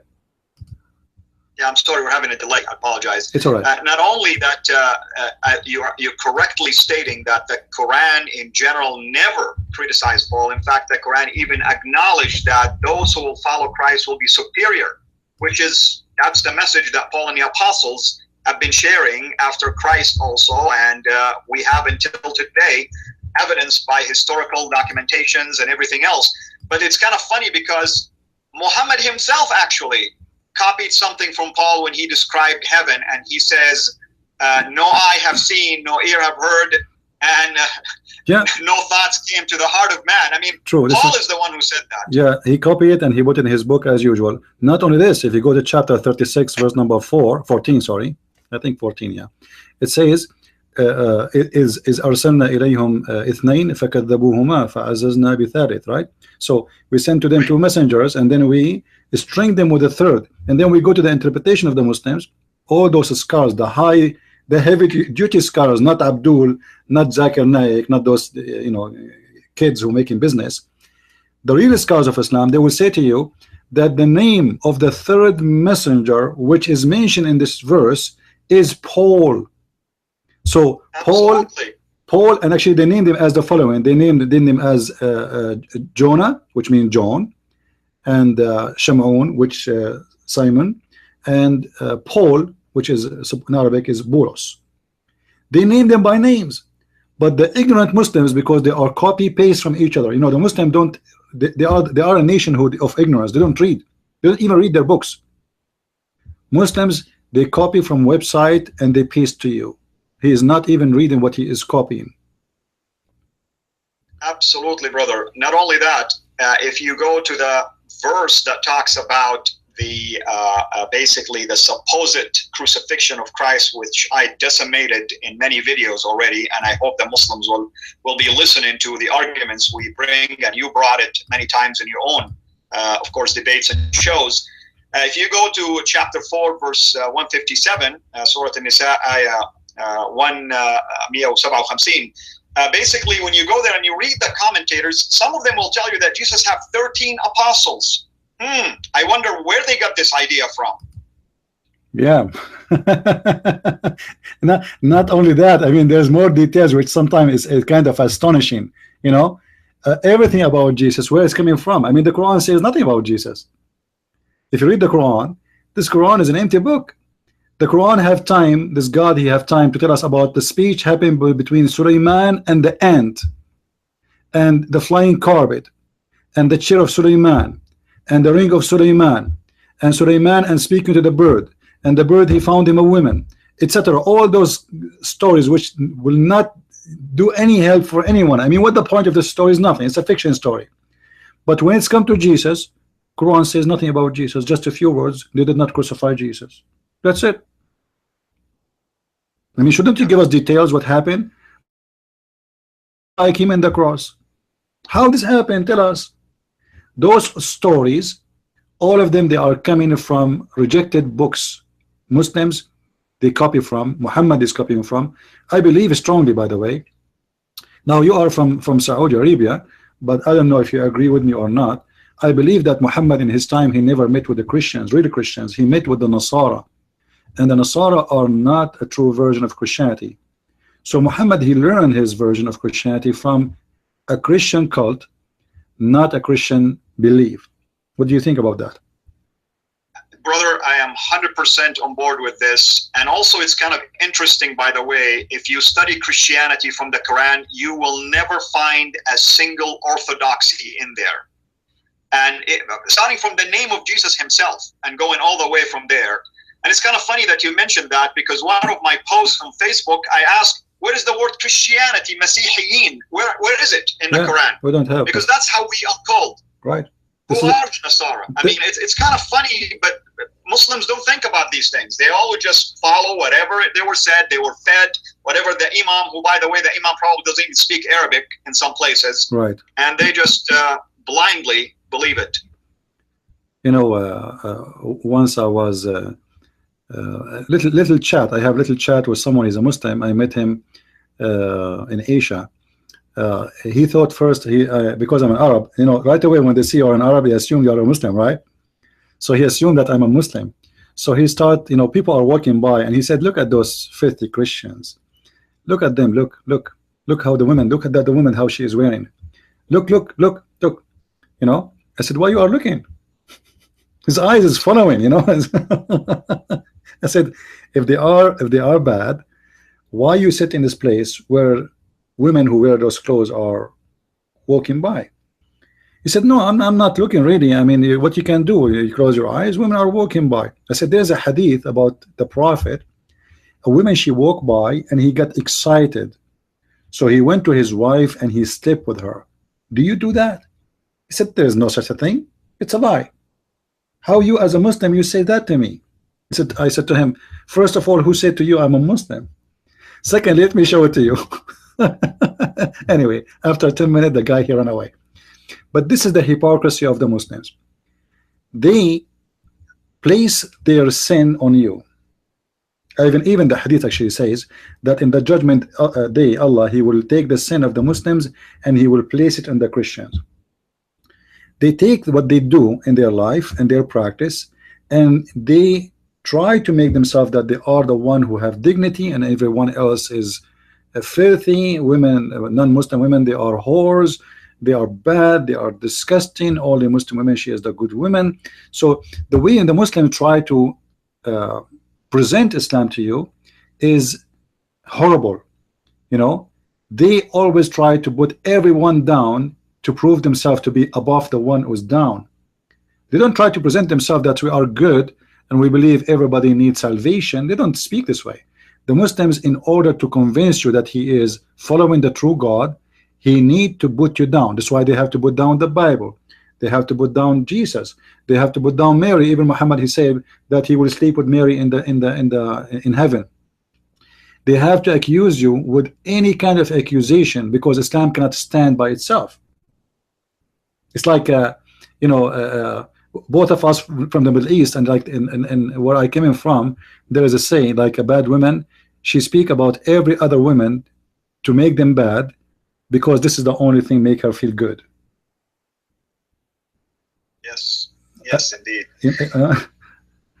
And another thing, my brother, in terms of talking about Christianity in the Quran, you know, and how the Quran never mentioned anything about the orthodoxy. In fact, there is new research uncovering now that it's quite possible Mecca is not where it is anyway, and that the connection between Muhammad and the Jews and the Christians was in a totally different area than the Arabian Peninsula. Yeah, it's possible. Actually, I saw some documentary and study. It's very possible, but you know, for me, I don't focus in those things. I focus on what we have in our hands, just to get Islam explained. That's because right. Those can be, you know, it's a theory. Some people believe in it, some people will not believe in it, even though it have a strong evidence. But I rather, you know, I prefer to focus on what we have in the hands, to show the Muslims how crazy the Quran is. Like, you know, when the Muslims they claim that the Quran have science, you know. So I focus to show them that the Quran is not only not the book of science, it's the book of stupidity. You know, the Quran is the book of science. This is madness. So I focus in things Muslims believe in, not in things they don't believe in, because my target is clear. We have to show them why it is wrong. Now, if somebody else he can have, let us say, different direction, that would be good, because that will make let us say the fight against this cult better. Like, you do your part, I do my part. I'm sure you do it in your own way. You use your own words, your own terms, and even maybe your own conditions when you speak to Muslims. I speak in different way, in the different terms, etc. But I think everyone, the Lord, He sponsored him somehow to open the eyes of the Muslims. So actually, I encourage people, by the way, as long you do live broadcast, right? You do live broadcast in your YouTube? Not yet, not yet. I am going to venture into that, but you know, maybe the two of us periodically. I love to do something like this right now, and hopefully, slowly and gradually, I will start doing also other live podcast and other also Facebook Live and other things like that as well. Well, you know, as long you are, you know, you like to do that with me, feel free anytime you want to call. Every day at 4:30 p.m. New York time, I have live broadcast 7 days a week. Non-stop. You got it, my brother. All right. So anytime you feel like you have time, you do not need invitation. I mean, just, you know, just give me a call. You know, and actually, you can give me a break, because sometimes my voice get tired from answering all the questions, because now we have somebody have a good expertise. I mean, you know, sometimes you are afraid to give, let us say, the stage to someone he will teach wrong. You know what I mean? Because you do not know Islam. You know, you speak Arabic, you are from there, so I will not be worried about you knowing or not knowing. You will be able to answer easy, and maybe you can do even better than mine. Any other question, guys, for our brother here? Anyone have a question, especially from the Muslims? Any Muslim there? He have a question? Any Muslim, he have a question to our brother here, Al-Fadi? He is an ex-Muslim who became a Christian. If you have any question for him, please feel free.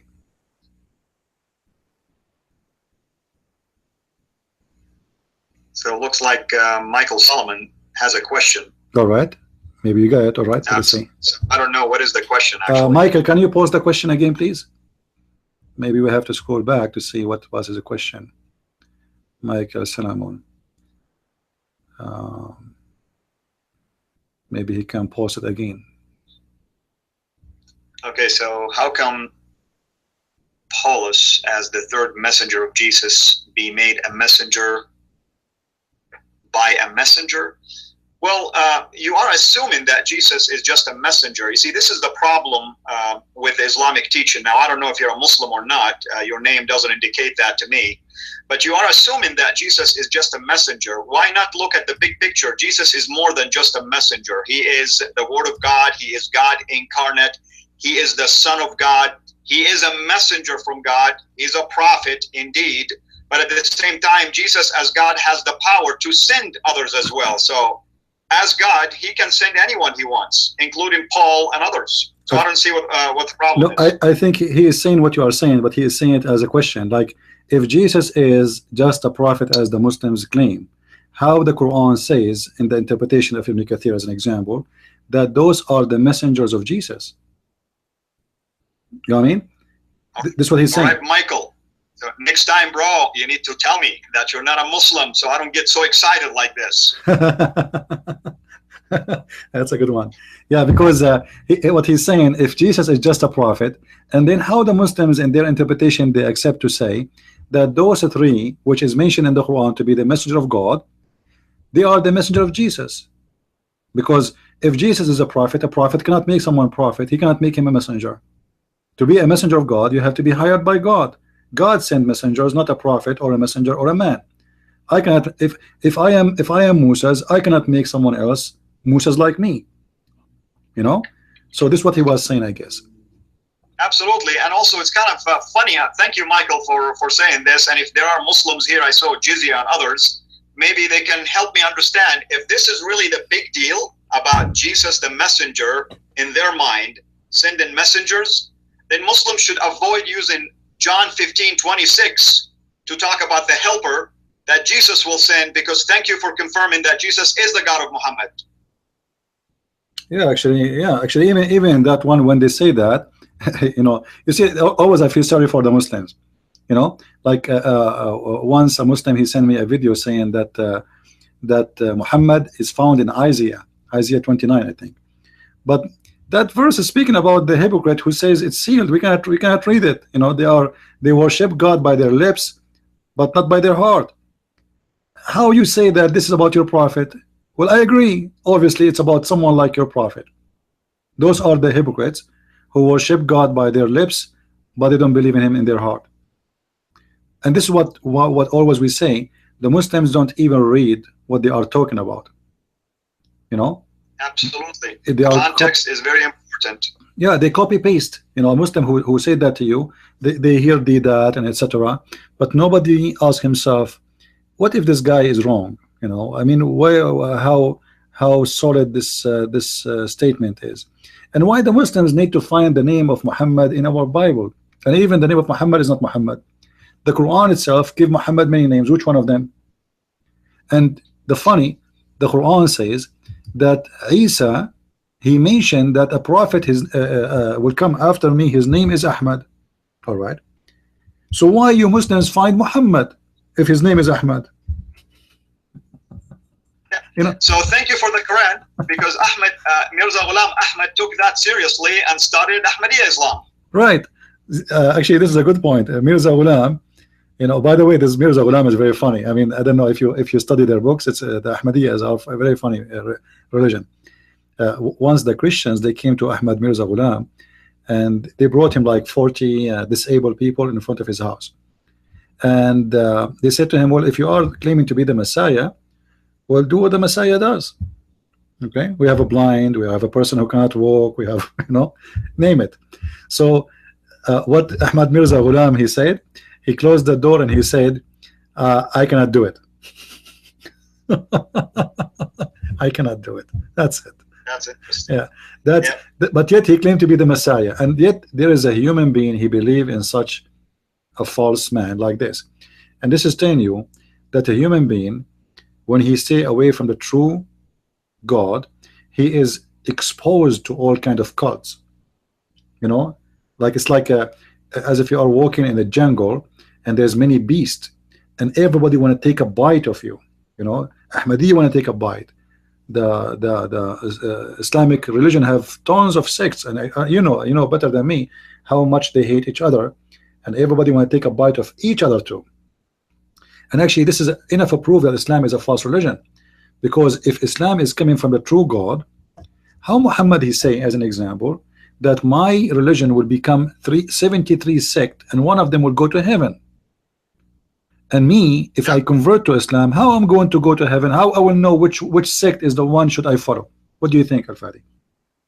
Roll the dice, brother. Roll the dice. Even if you play cards, you have better choice. I mean, better chance, right? If you play card, I don't play cards, but I mean, if you play cards, you will have a better chance from converting to Islam, because in Islam, your choice is 1 to 73. 1 to 73. If you play card, your chance is 4 to 52. Actually, not 4, 8. I think they give 8 cards. I don't know. I played when I was like young, very teenage. So the card, the gambling is better than the religion of Islam. It's a huge gambling. You gamble with your salvation, and your choice to be following the correct religion is 72 to 1. And I mean, you have Sunni and Shia have been fighting for 1400 years. Imagine now if the 72 will become the only religion on the face of this earth. How many of them are going to kill each other? And all of them, they will kill each other, because even the one who is supposedly the correct one, you know, have the duty to kill its own. Because how you know who is the one, the correct one? Everyone. It's a masquerade. It's a religion of madness. And by the way, like when we say Muslim 73 sect, obviously this is additional prophecy which is false, because Islamic sects is beyond hundreds. What's 73?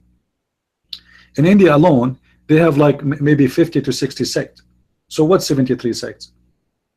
The Sunni alone, they have many sects, not only like the 4 branches as they call them, Shafi'i and Hanbali, etc. No, there's more sects. And the same for the Shia. There and there's other religion which have nothing to do really.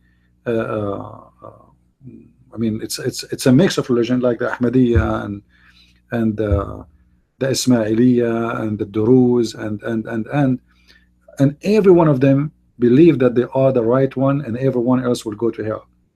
However, the Quran is so clear that if there is a group of the Muslims became apostate, the Muslims have to kill that group.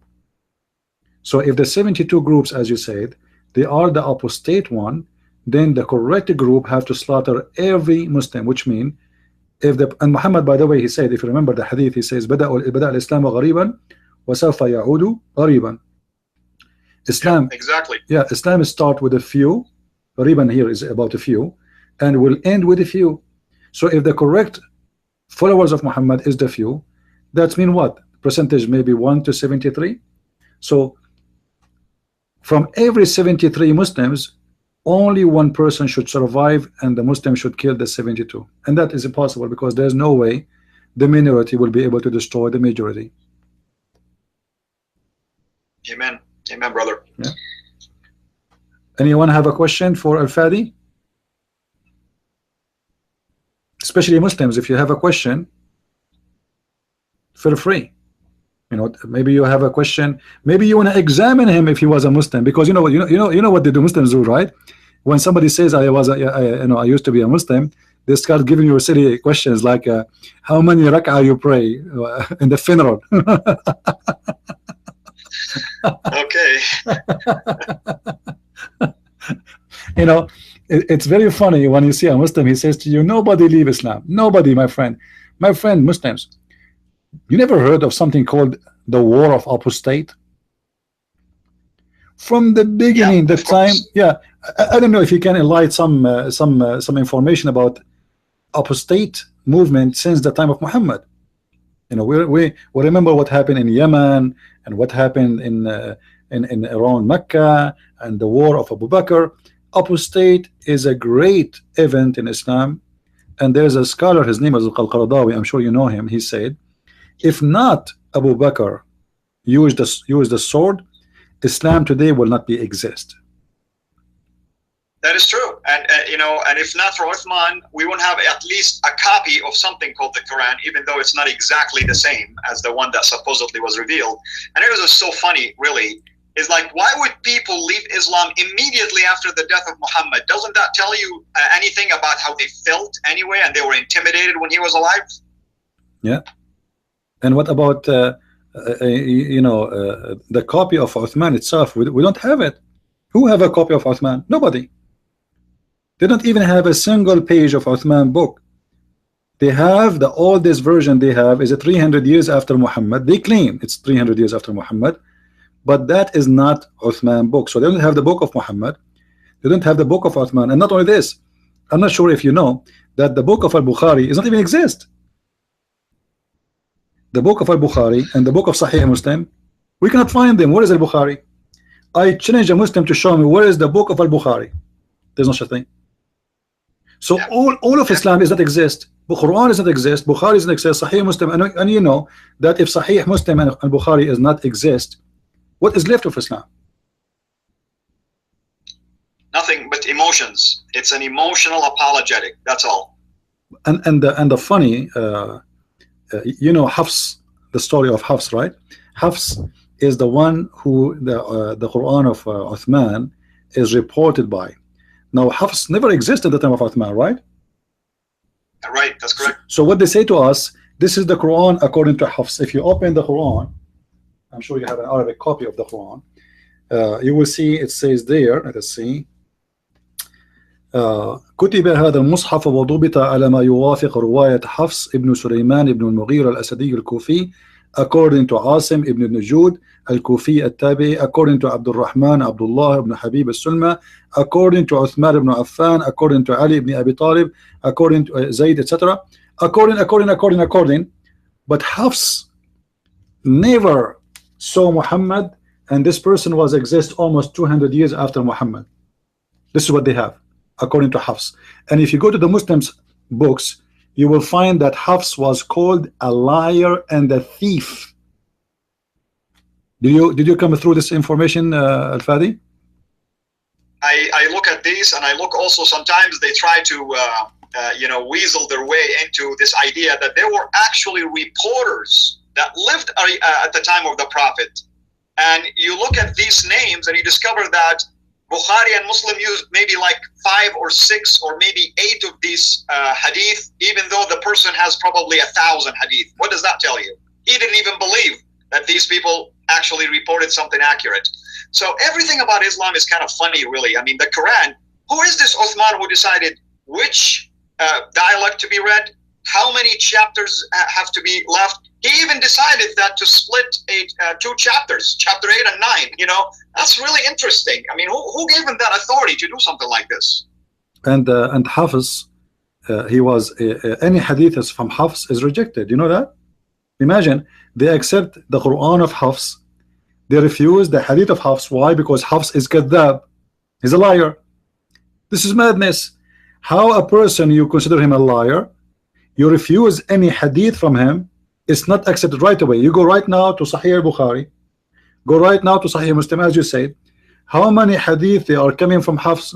0. I never saw a hadith coming from Hafiz. Why? Because Hafiz is rejected. He's a liar. Kazzab.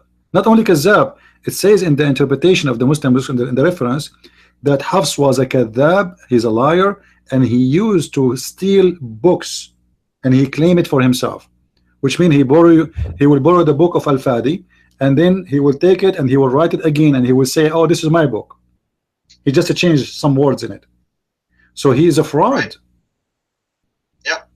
And Abu Huraira, there's a lot of questions about it, but I have 2 questions here. Jean Baptiste, I think it's the name, is asking about any survey, poll estimates of number of apostates or believers in Saudi. Those numbers are hard really to come by.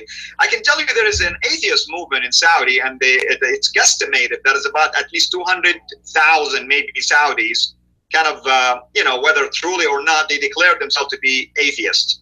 So we know there's something happening. As far as believers, you know, you hear the number 50, 60,000. I like to err on the side of cautious. I would say maybe 5,000. That will be a fair estimate, but no one in the right mind in Saudi is going to come forward publicly and say, I left Islam and I became a believer in Christ. Yeah, no way.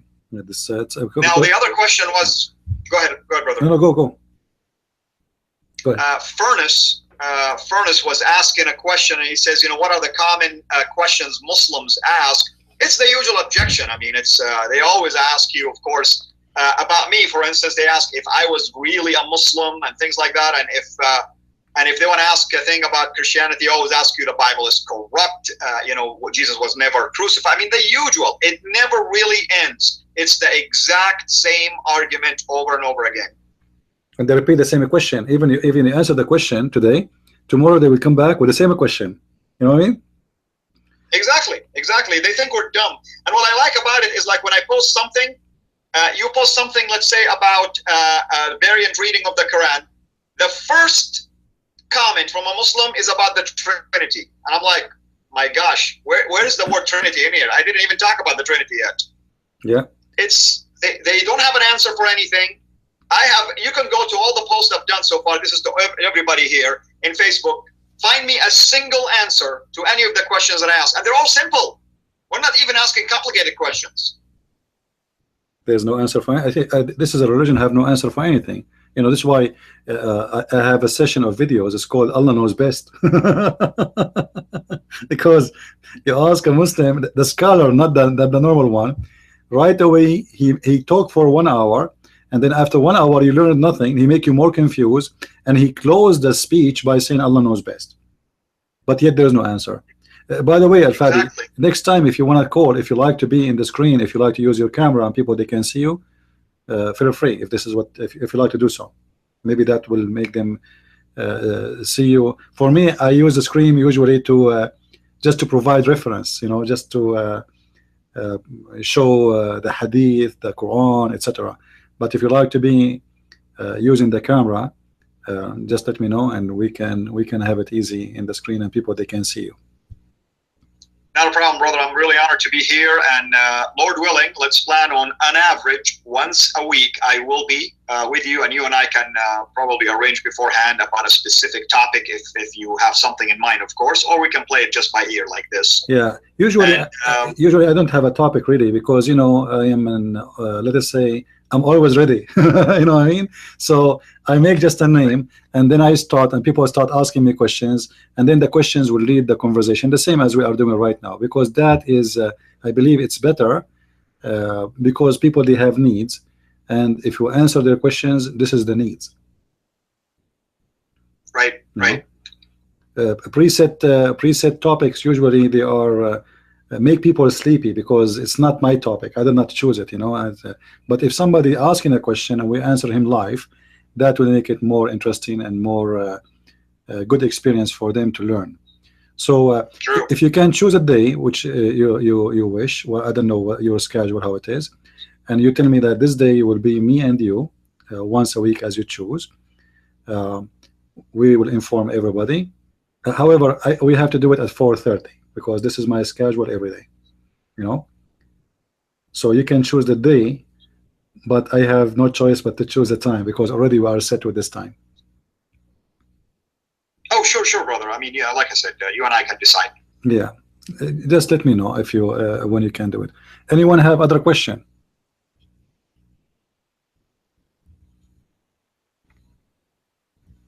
Do we have any Muslim here?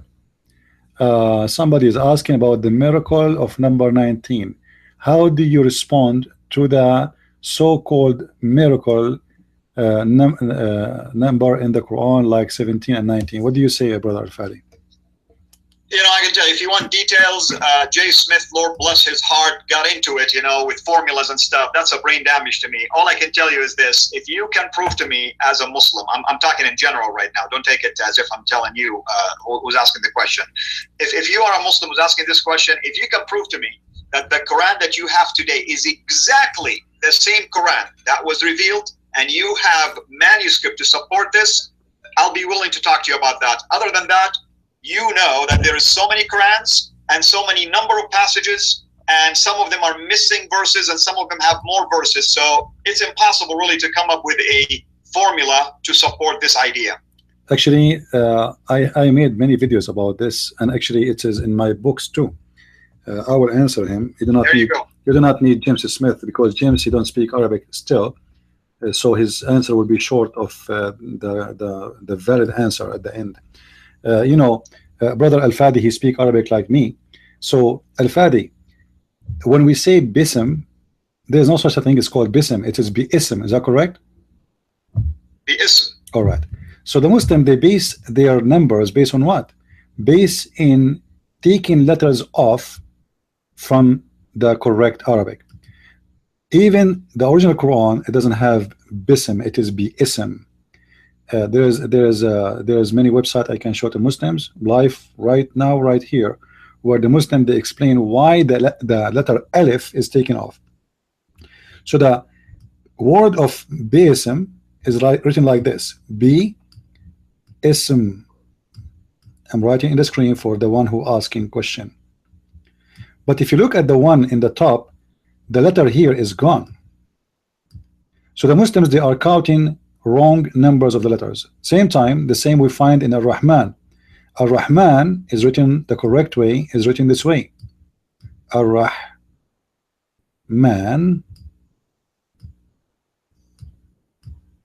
And you find the alif here, even in the Quran they have today, printed today. But when they count the number of 19, they don't count those letters. So those letters alone will make their miracle damaged, because now we don't have 19, we have a 21. Correct? If we continue the same in the same chapter, because the Ar-Rahman is mentioned more than one time, and the Rahim mentioned more than one time, and that will break the number, will make it 24, 25, etc. So all of this fiction about the number 19 is nothing but a lie. Same time, my friend, the first one who created the false miracle of Ar-Rahman, his name is Rashad Khalifa. Rashad Khalifa, in order to do that, he have to cut verses from the Quran off. He delete them. This is why the Muslims, they killed him in Arizona. We can go right now and search why Rashad Khalifa was killed. This guy, in order to make the Quran fit with the miracle he have, he cut off verse from the Quran saying those must be fabricated, take them off, and that will make the numbers accurate. And actually, even in his, after he cut in the verses, just by the argument I just gave you in the screen, will destroy his argument. And additional to this, why Muslims they need number 19? I mean, why Allah don't say to us we have a miracle in the Quran? What? You know what I mean, Fadi? Why they don't say Allah? Why Allah don't say about number 19? No kidding, no kidding. And it's kind of funny, by the way, because in the Quran, as you know, brother, the number of gates into hell is 19 and guarded by 19 angels. There you go. That's where the number is coming from. I don't know. Sometimes I find that the Muslims are very funny and they are so desperate to find something in the Quran. This is how I see it. You see, why a Christian he will not go to look for something like this in the Bible? Because we have Jesus who did everything nobody can do. Even in the Quran, Jesus spoke in the cradle. You see, Muhammad, he waited 40 years before he can claim to be a prophet. Jesus in the Quran, he spoke in the cradle, which means from the first second he is a prophet of God. Now the Muslims, they say to us that Muhammad was following Abraham before he became a prophet. What do you think about that? Yes, sir, absolutely. This is an excellent argument. And not only that, not only he waited and was distressed and was going to commit suicide, but even he didn't name the angel Gabriel for 14 years. If you study the name Gabriel in the Quran alone, they always bring the hadith. I say the hadith was written 200 years later. It's easy to write his name in the hadith because it was 200 years later. Show me in the Quran that this is the angel that appeared to him, and show me in one sentence that it was called Gabriel. You can't find it. 14 years later, Muhammad finally named him because it dawned on him that he must be Gabriel. When Muhammad, he first time he met this person who he supposedly Jibreel, this so-called angel, he never said a word about who he is. He didn't say his name, and the funny, he did not even greet him with peace. You know, if you remember when the angel, supposedly the same angel, the Muslim, they say it's Jibreel. When the angel came to Mary, what the angel said to Mary in the Bible, Fadi? Iqra. No, when the angel came to Mary, not to Muhammad. In the Bible, of course. He said to her, it's always, he said to her, in the Shalom. Bible, always, peace be upon you. Always See? starting with something like this, or Shalom to you know, you. some comfort, you know. Yeah, Shalom to you, Mary. So why the same angel came to Muhammad? He did not say to him, Shalom to you, Muhammad, for God. And they say and they claim that this is the greeting of Islam, but Islam did not start with Shalom. This is a greeting was stolen from the Christians, from the Jews, have nothing to do with the Muslims. If we go in the Quran, I will show them this verse in the Quran. Guys, read with me. This is a chapter 42, verse number 52. Chapter 42, verse number 52. You can read any translation you want. It says, Allah saying to Muhammad, read with me please, let us see, make it clear in the screen. Thus we have have we by our command sent inspiration to thee, thou knowest not before what was revelation and what was faith. What does that mean? Muhammad, he do not know what revelation and he do not know what faith. So how Muslim they lie to us? They say that Muhammad was following Abraham. A person who have or being following Abraham, he have faith. What do you think, Fadi? Yeah, I'm looking at right now just Al-Tabari, and that's exactly what he's saying, that you, Muhammad, you didn't know anything about revelation, nor faith. Faith in who? Faith in Allah, of course, in God. So Muhammad was a kafir. Exactly. He was an atheist, maybe. So Muslims, you know, how he's following Abraham? Anybody can explain to us? You know, I'm not trying to defend Muhammad, but sometimes I feel like if Muhammad is alive right now, he's going to even rebuke the Muslims for making up stories about him.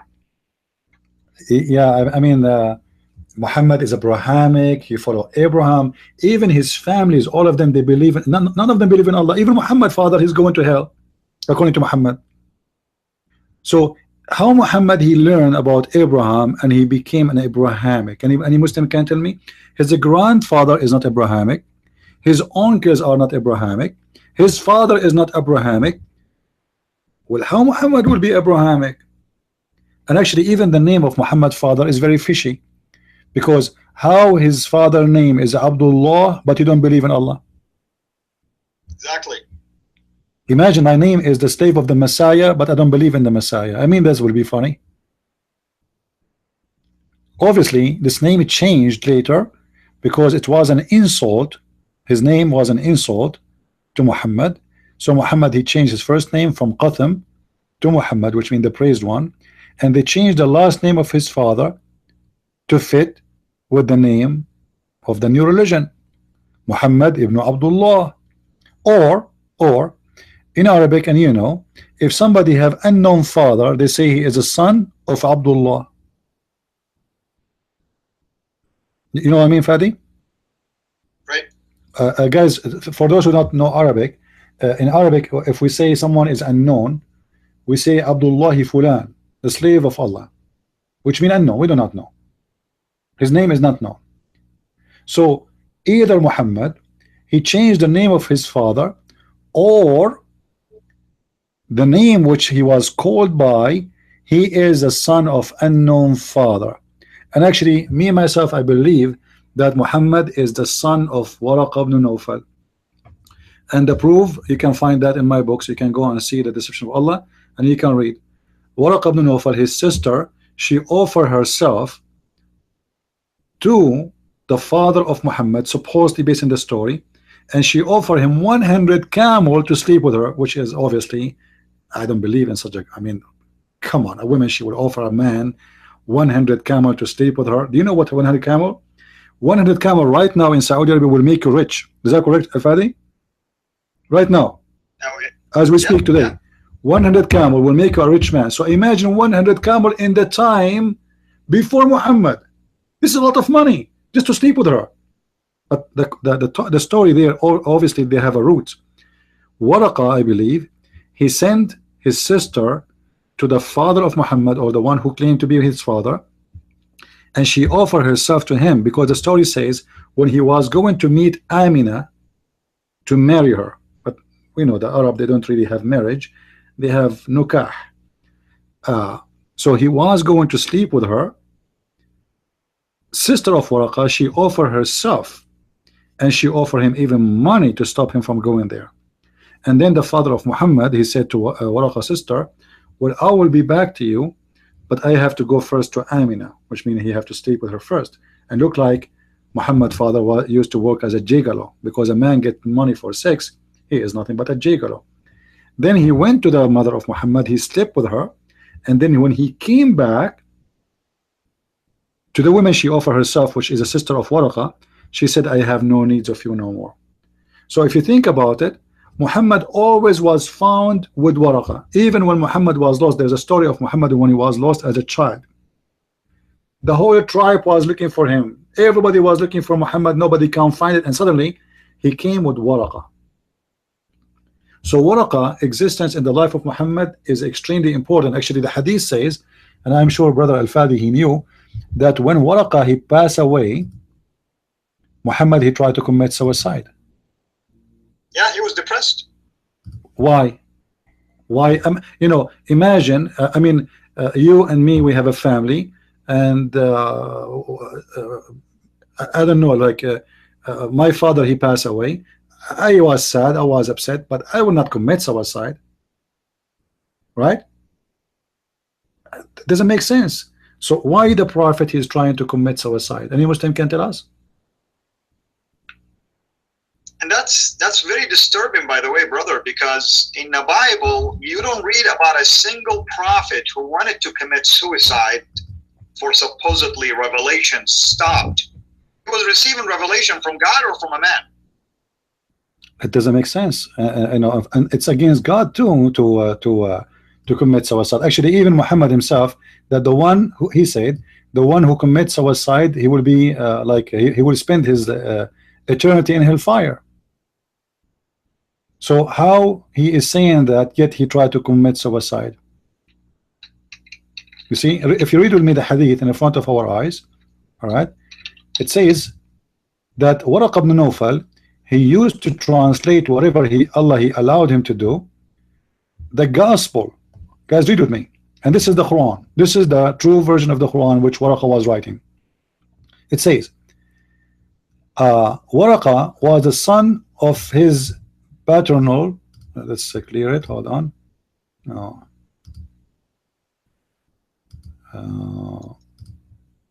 Okay.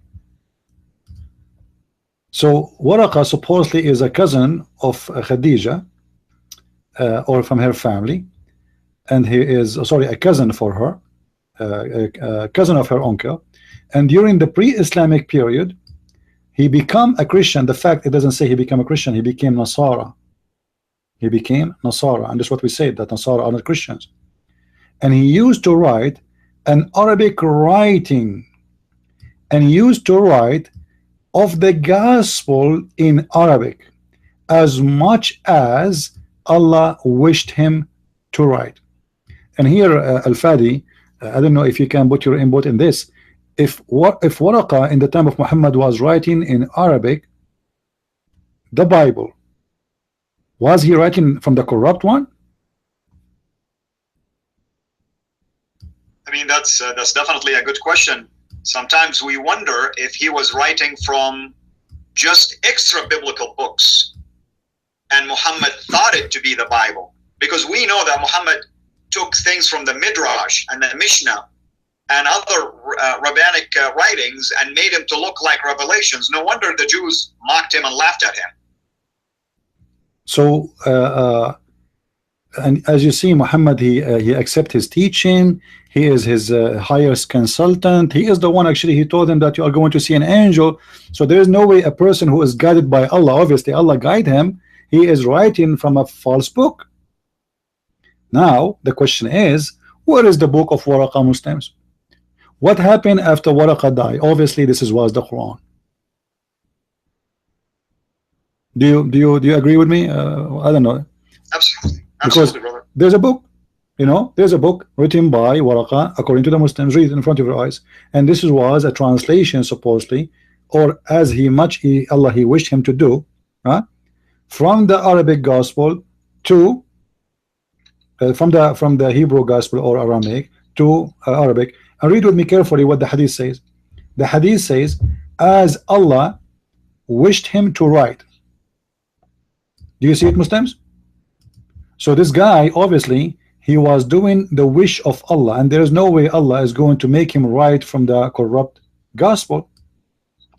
And then when Muhammad when Waraq he died, Muhammad was upset. Why? Because it says here that the inspiration paused, which means Muhammad is still stopped receiving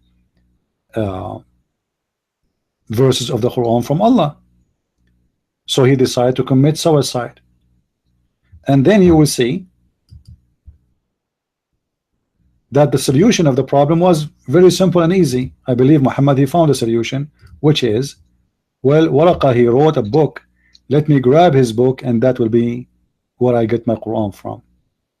So whatever Waraq he wrote before he died, Muhammad, he put it in the Quran later. And look here, read with me, Muslims. It says, and Waraq died, and the divine inspiration was paused for a while, and the prophet became so sad, as we heard, that he intended several times to throw himself from the top of the high mountains. Now, a person who tried to commit suicide, according to you, Al-Fadi, what do you think of that? I mean, is that somebody stable? You have a brain problem? What do you think? Can you? I'm sorry, bro. You were cut off. Could you repeat just the last part? I'm saying, based on the hadith we see in front of us, when Muhammad tried to commit suicide, if you study a little bit of science, you can read articles about it. Why a human being he commits suicide? What is the reason? Well, I mean, certainly I can say there is depression involved here. Somebody who is doubting himself. There is demonic, basically, possession. There is mental issues. I mean, there's a lot of reasons that go into that. Okay, you mentioned doubting himself. That's a good statement, because in the Quran we find that Muhammad, he don't even believe he's a prophet, and there is a very big question mark about this verse, because if Muhammad is a prophet of God, how he don't believe he's a prophet of God, which is very, very weird. It says in Arabic, if you are in doubt about what we gave to thee, go and ask the Christians and the Jews, those who have the scriptures before you. فإن كنت في شك مما أنزلنا إليك فاسأل الذين يقرؤون الكتاب من قبلك. If you have a doubt about what we revealed to thee, go and ask the Christians and the Jews about what we revealed to you. So Muhammad, he himself, he don't believe he's a prophet. Why a prophet of God? He don't want to believe that he is a prophet of God. I mean, this is the most funny story ever. A prophet of God, he don't want to believe he's a prophet of God. The prophet of God been told by God to go and ask the Christians because he have a doubt about him being a prophet of God. Right. Any Muslim have a comment from those who are in the chat? Any Muslim like to call us? Say something. Why a prophet of God is not sure he is a prophet of God? And by the way, when Muhammad he received this verse, Muhammad already he received more than 10 chapters in the Quran. It's too late. I mean, if this has happened in the first verse Muhammad received from the Quran, I understand. If this is the second verse, the second day, the second week, now Muhammad is a prophet already for years. Now you are in doubt about yourself if you are a prophet or not. How such a thing can happen? Now we have a guy on a call, but I'm not sure if I can make him join our conversation here. Let me see if it's possible to he's a Muslim, by the way. His name is Nightmare from Morocco, and by the way, this guy, he is 50 years old, but always he thought that his God Allah is a spirit, which is very funny. I mean, how a person he do such a mistake. He believe in Islam, but he do not know if his God is a spirit or not. Let me see if I can invite him to join us in okay, I will give you a ring, Nightmare. All right, please don't shout and don't use a bad language. All right, and I will let you speak to a brother Al-Fadi. I will leave it between you and him. Let us see what he can do. What do you think, guys? Let us see. I'm going to send you an invitation. Please join us.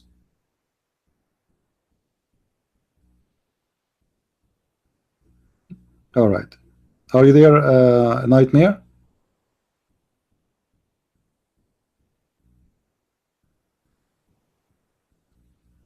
Nightmare, are you there? Answer, please. I send you an invitation. All right. Go ahead. What do you want to say?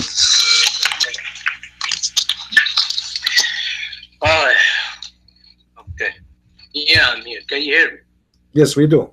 I hope Al-Fadi hear you too. Do you hear Al-Fadi? Yes, sir, I can hear you. All right, good. Go ahead.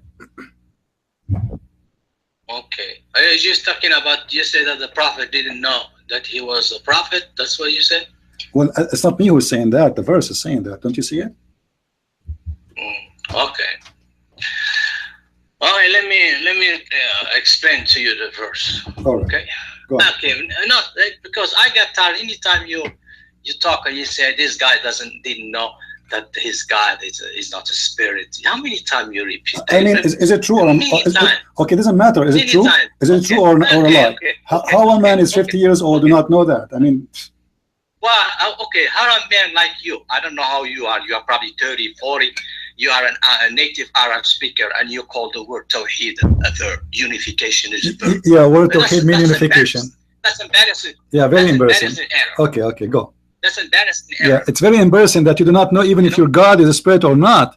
And I showed it from the dictionary. I showed it from the dictionary, Nightmare. I showed it from the dictionary what Tawheed mean. They are trying to change the topic. We will go after you finish this one, answer this one, and we'll go to Tawheed. It's not a verb. It's not a verb. It's a noun. Yeah. Okay. No problem. Go on. We will go back. Okay. Okay. This verse, is if you are in doubt about what we revealed to you, ask those who read the scripture. Okay. The word is there. The word in question. I'm gonna put it in Arabic. In. You know what is in? Is in. In Arabic, there are two types of conditional words. One is called ida. Okay. One is called in. Ida looks like if in English. Okay. Which does not exist in the verse. We don't have ida. It says in. In is the word used in the verse, but it has hypothetical meaning. Okay? It says, Cordoba says that the insertion of the letter F to the conditional word in look like this. Fa-in does not mean that the action occurred or whether or not it occurs. The conditional word in, is used often on what is not realizable, even used with the noun reasonably possible thing, as in the verse 43 and 81 says, in the most gracious had a son, I will be the first to worship. The credibility of the conditional sentence does not depend on its occurrence as it's displayed. Okay, it was known among Arabs from their speech to talk like that. For example, a man may say to his son, in you are my son, then be kind to me. And he does not doubt that his son is his son. Ibn Abbas, okay, this is the best. He's saying the meaning of the verse 1094. He said, then ask those who read the book before you. Book meaning the Torah and the Injil. Before you are the people of the book who believe in Muhammad. He said, ask them if you are in doubt that you have been mentioned in the script. Okay, that's so the word another one, Sa'id bin Jubayr was asked about the verse, 10:4. If you are in doubt, etc. He said, Prophet never doubted, nor he asked. All right. And also including Qatada. You finished? You finished? You finished? Let me finish. Just 1 minute. He told us that the messenger of Allah said, after he received the story, he said, I don't doubt and I will not ask. All right. Okay. This is in the same book you are reading for me from. After I will give you a short answer, and I will give the mic to Brother Al-Fadi to speak to you. In the same book you are reading from Al-Qurtubi, it says, والمعنى لو if you have any doubt about what we've been taught to you, then فسألت أهل الكتاب لأزالوا عنك الشك. So Allah is saying clearly, if you have a doubt about what we gave to you, we should go and ask the Christians, and they will take any doubt from your mind. This is Al-Qurtubi, the same book you are mentioning and you are reading for us from. And I will leave the rest to Brother Al-Fadi to speak to you. Go ahead, Al-Fadi. Hi, Nightmare. Thank you for joining here. I just wanted to ask you, you alluded to Qurtubi, who's about 600 years, give or take, after the time of the Prophet. You also made reference to some statements that Ibn Kathir also alluded to, which is about 700 years later. How come you didn't look at the Tabari? Because the Tabari is being honest enough to say that God is telling Muhammad, if you are in doubt about the truth concerning what we have told you, what we revealed to you, that the people of Israel should find you in their books, then go and ask some of them, like Abdullah ibn Salam. So why would Al-Tabari, who is the closest out of these other sources to the time of Muhammad, about 300 years later, actually captured the essence of the verse just exactly like CP mentioned it also. Okay. Well, you believe that Ibn Abbas is before Tabari? Okay. I do believe Ibn Abbas before Tabari. Yeah, well, then Ibn Abbas, you know, he said that meaning the Torah, you can ask them whether you are mentioned in the, if you are in doubt that you have been mentioned in their scripture. I guess the question is this: why does he have to ask people and not trust in God? Well, I just said the word in. You know what is the word in Arabic mean? It's hypothetical. You don't use it. Doesn't say ida. What led to this? What led to this? If I'm gonna tell somebody, if I'm gonna tell my son, if you are doubting me, go and ask what led to this conversation, unless my son really was arguing with me, or I sense that he's really not buying 100% everything I told him. No, because it doesn't say ida. Okay, if that's an ida, it says in. In is suppose, assume. There's big difference. Okay. So Nightmare. So Nightmare, you are saying that your Allah, he make an assumption which does not exist. So he is not God. He is saying, if you have such a thing, but Muhammad, you don't have it anyway. So Allah, he was wrong. He's assuming that Muhammad, he might have it, but Muhammad never have it.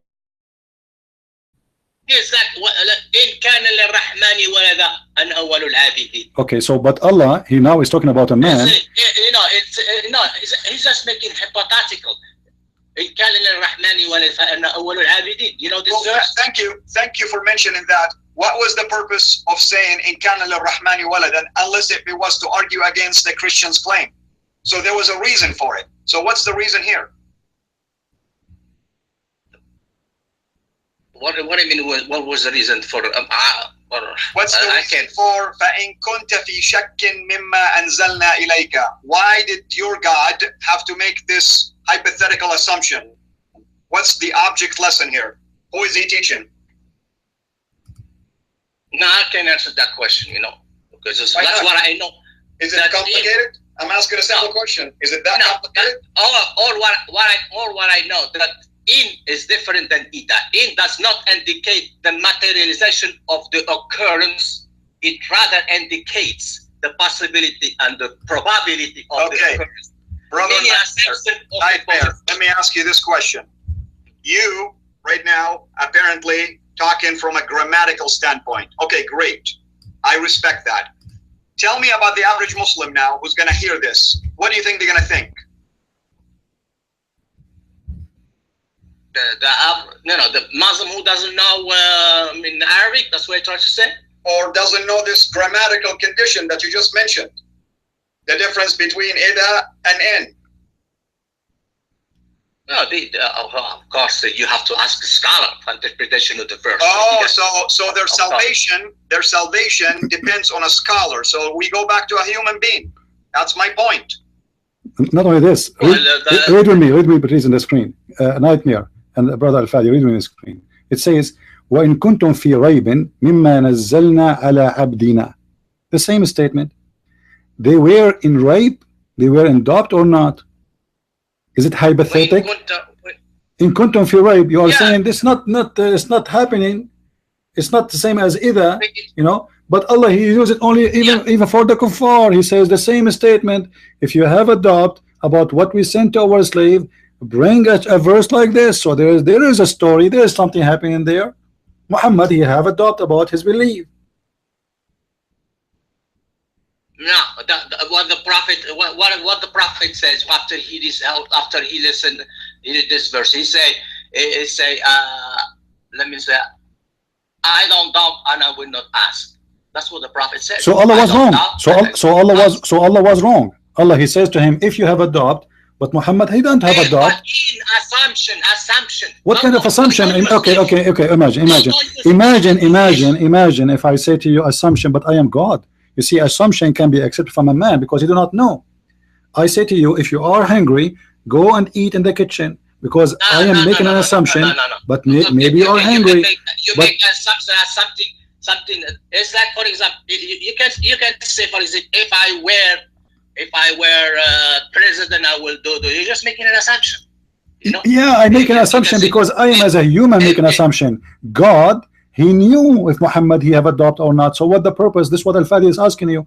Why he's asking him if you have adopt? If you don't have adopt, do Allah knows that Muhammad don't have adopt? So what now? What we learn from this? I mean, what is the point of this if Muhammad he don't have adopt? I can't answer that question. You cannot answer everything. God doesn't know. You cannot answer. Look.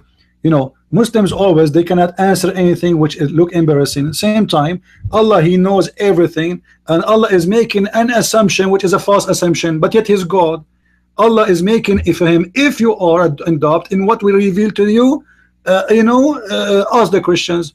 So, but he don't have adopt. So Allah is giving him a false guidance. Go and ask the Christians about what then? He do not need to ask the questions. He do not need to go to the Christians. So what is the point of this verse? Unless Muhammad really have a doubt about what he believe in. No, Muhammad doesn't say. He said, I don't doubt, and I will. Listen. What do you mean Muhammad did not say? Who knows better, Allah or Muhammad? Allah know better than Muhammad. Okay, in the verse after, verse number 95, it says, وَلَا تَكُونَنَّ مِنَ الَّذِينَ كَذَّبُوا بِآيَاتِ اللَّهِ فَتَكُونَ مِنَ الْخَاسِرِينَ. And don't be one of those who accuse Allah of lying. Why Allah is saying to Muhammad that? What did you repeat what he said? This guy he speak Arabic, but he's my friend, listen. ولا تكونن من الذين كذبوا بآيات الله فتكون من الخاسرين. Don't be one of those.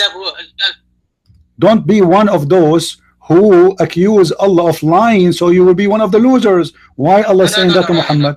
No. Kadabu is not like kadabu. Deny. It's the same. Kadabu, guys. Kadabu is not the same as lying. Kadabu. And listen. The word kadaba. We speak Arabic. Al-Fadi is the word kadaba. Does it mean deny or they accuse of a lie? You tell me. It's a lie, of course. We can go right now. We can show them in the screen in the dictionary. Do you want to show everybody a nightmare? I can do it right now. In the dictionary, the word kadiba, kadhab, kadhabu, it's mean accuse of a lie. No. Kadiba is different than kadaba. Kadhaba is a verb. He accused of a lie. Hold on. Okay. Kadaba is one verb. Kadiba is another verb. Two different verbs. Okay. Why Allah? I will go with you. Just to show you how funny the Muslim when you're trying to defend. Why Allah saying to Muhammad, don't be one of those who deny the Quran if Muhammad never denied the Quran. Why he's just saying that, that's a speech in Arabic. So Allah is, are you saying that your God is the one who speak for no reason? He say things doesn't make sense? No, Muhammad don't no, you have to explain. Like you have to explain why he says to him, don't be one of those who they accuse Allah of lying, yet Muhammad don't accuse Allah of lying. Why he's saying that to him? Don't say that accuse Allah of lying. Don't mistranslate the words. Abdul, listen. I can right now in the front of everybody. I go to dictionary and I get you busted. You want me to do that live? What? Read the verse. Are you reading verse translation, or you are making your own translation? I'm not even reading translation. The word kazzaba, the Muslim translation is false. Kazzaba in Arabic. Now you in order to protect yourself. So do you accept the Muslim translation yourself? What they are translated there? They are translated lie. They are translated No. lie. Okay. Do you accept or not? Do you accept yes or no? Do you accept Muslim translation? I mean, of course, I'm not to say 100%. Okay. Do you accept it? Do you accept it? Okay. Let me ask you. Do you accept the dictionary? Yes or no? Yeah, that's the dictionary. Yeah. Okay. I'm going to open dictionary in front of everybody. Hold on. Yeah, but tell me what they have to translate. Why do you don't want us to tell me what they have? I asked you, do you accept translation? You said no. So why I want to show you translation? No. I'm not saying no. Okay. Hold on. We will go to the dictionary live in the front of everybody, and we will see what the word means. I will type it in the front of everybody. Here we go. Okay. This is the dictionary. Everybody can see it live.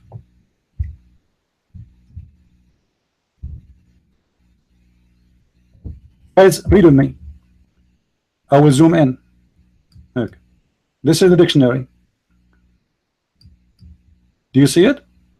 Accuse of lying, call a liar, give the lie to, accuse someone of liar, to call a liar. I don't see it. I don't see it there. I don't see it.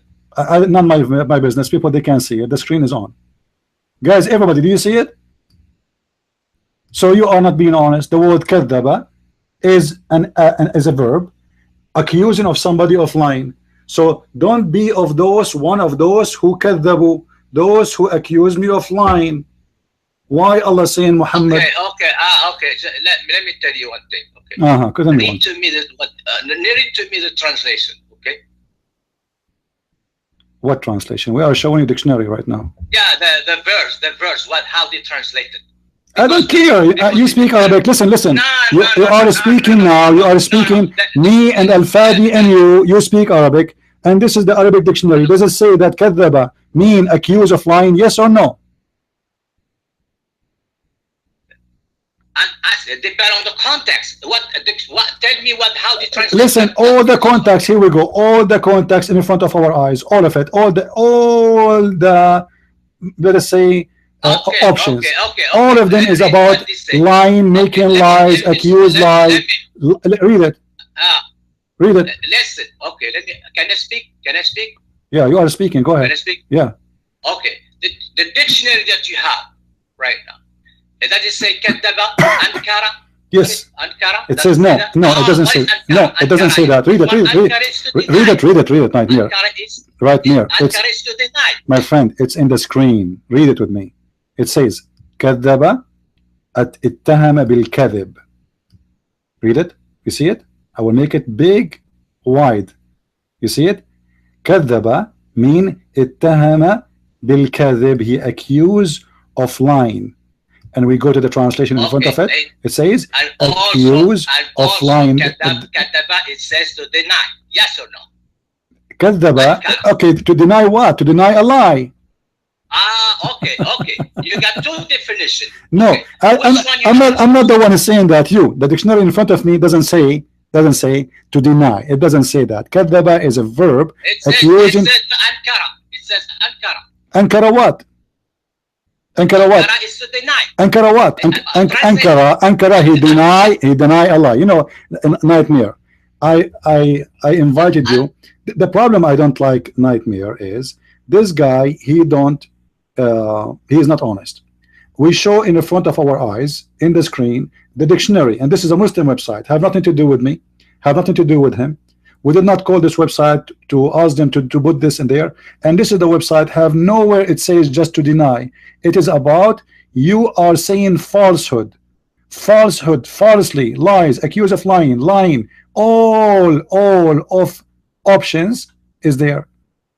Deny of what? Deny of a lie. Kadiba. No, deny books. That's what it said, the verse. Deny what? Deny what Allah is saying. Deny what? What does that mean? When somebody deny Allah to be Allah, what does that mean? He accused Muhammad to be a false prophet. Is that correct? No. Deny what you don't know English. Okay, let me ask you. Nightmare. When a Christian refuse Muhammad to be a prophet of God, isn't it mean when he deny him, he right away automatically he's saying Muhammad is a liar? Do you agree? Yeah, for him Muhammad is an impostor. Okay, thank you very much. We are done. Okay. Go. I don't want to waste my time. We go back to brother Al-Fadi. You see, guys, this is how they try to fool us. It doesn't matter how much you show them reference. I'm showing the dictionary. What do you think, Al-Fadi, of what this guy said? Yeah, I mean, it just amazes me. I just his focus is on the grammar. I mean, this is the problem with our friends, the Muslim friends. It's always like something new. Whenever they run out of arguments, something new comes in, and he's using an argument between either or in. So find me a Muslim who doesn't speak Arabic that will understand the difference between the two. They're going to rely on translations. My friend, even the Quran, grammar is wrong. Exactly. The Quran has no grammar. And also, why would Allah make such an assumption anyway? What was the purpose behind this assumption? Just to put it in there, just in case? Okay, so Muslims doubt a lot of things these days. Why is it when they come to ask us questions, all of a sudden our book now is corrupt, when their God is making the assumption that our good is good? A book is good for them to come and ask. You see, when you spoke to him in the beginning, he tried to play with the grammar of inna. It's an assumption, maybe, maybe not. But the second verse confirm. It says, and don't be one of those who accuse us of our verses of lies. Otherwise, you will be a loser. And now, right away, he starts saying, "Oh, let us go to the translation." This person, the same guy, if I show him different translation, he will say, "I don't accept it." Now he want to go by the translation. We show him the dictionary. So, you know, this is the problem with Muslims. They have a lack of honesty, and they are willing to defend Allah by any mean anyway, even if it is so clear. Why Allah want to say to him, "Don't be one of those who accuse of our lies"? If Muhammad will not do that, it doesn't make sense. Amen. Amen, brother. You know. Well, brother, I'm enjoying this, and unfortunately, I gotta leave. But you and I will be in touch, and we'll decide when we can come back and join you again next week, we'll continue doing this. But thank you so much for this honor.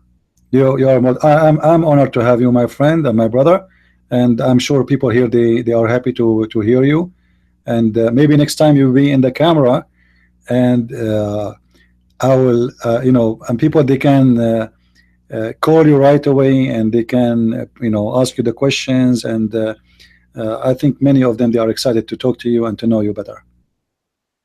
Amen. I just want to close with this.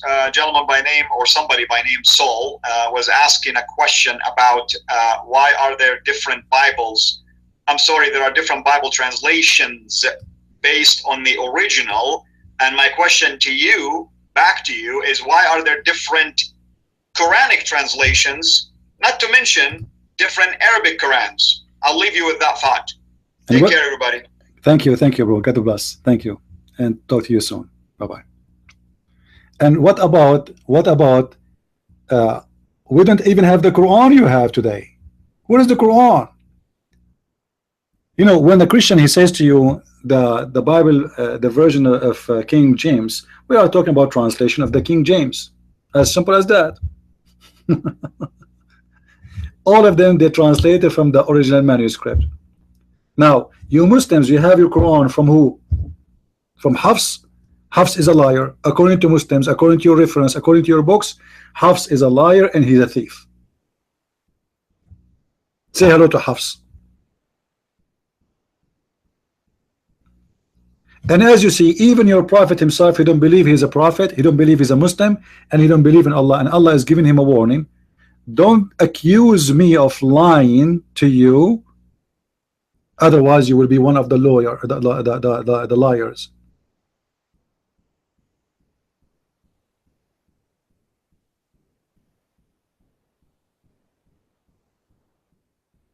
Anyway, I think it was good to have our brother here, Al Fadi, and I'm sure guys you will like listening to him,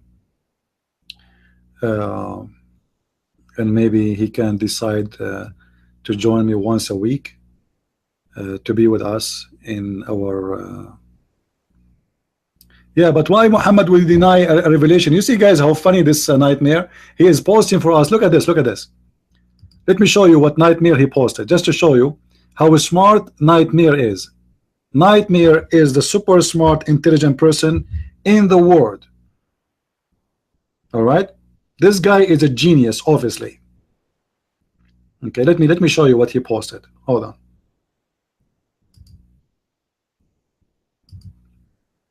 I am going to copy paste as he posted. I'm not going to make any change. Hold on. All right.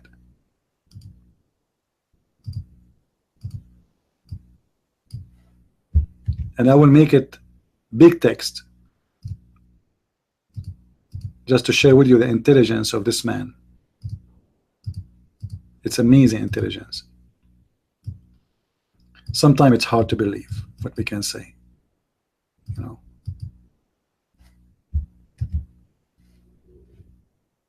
All right. This is what Nightmare he posted for us. Read with me, please.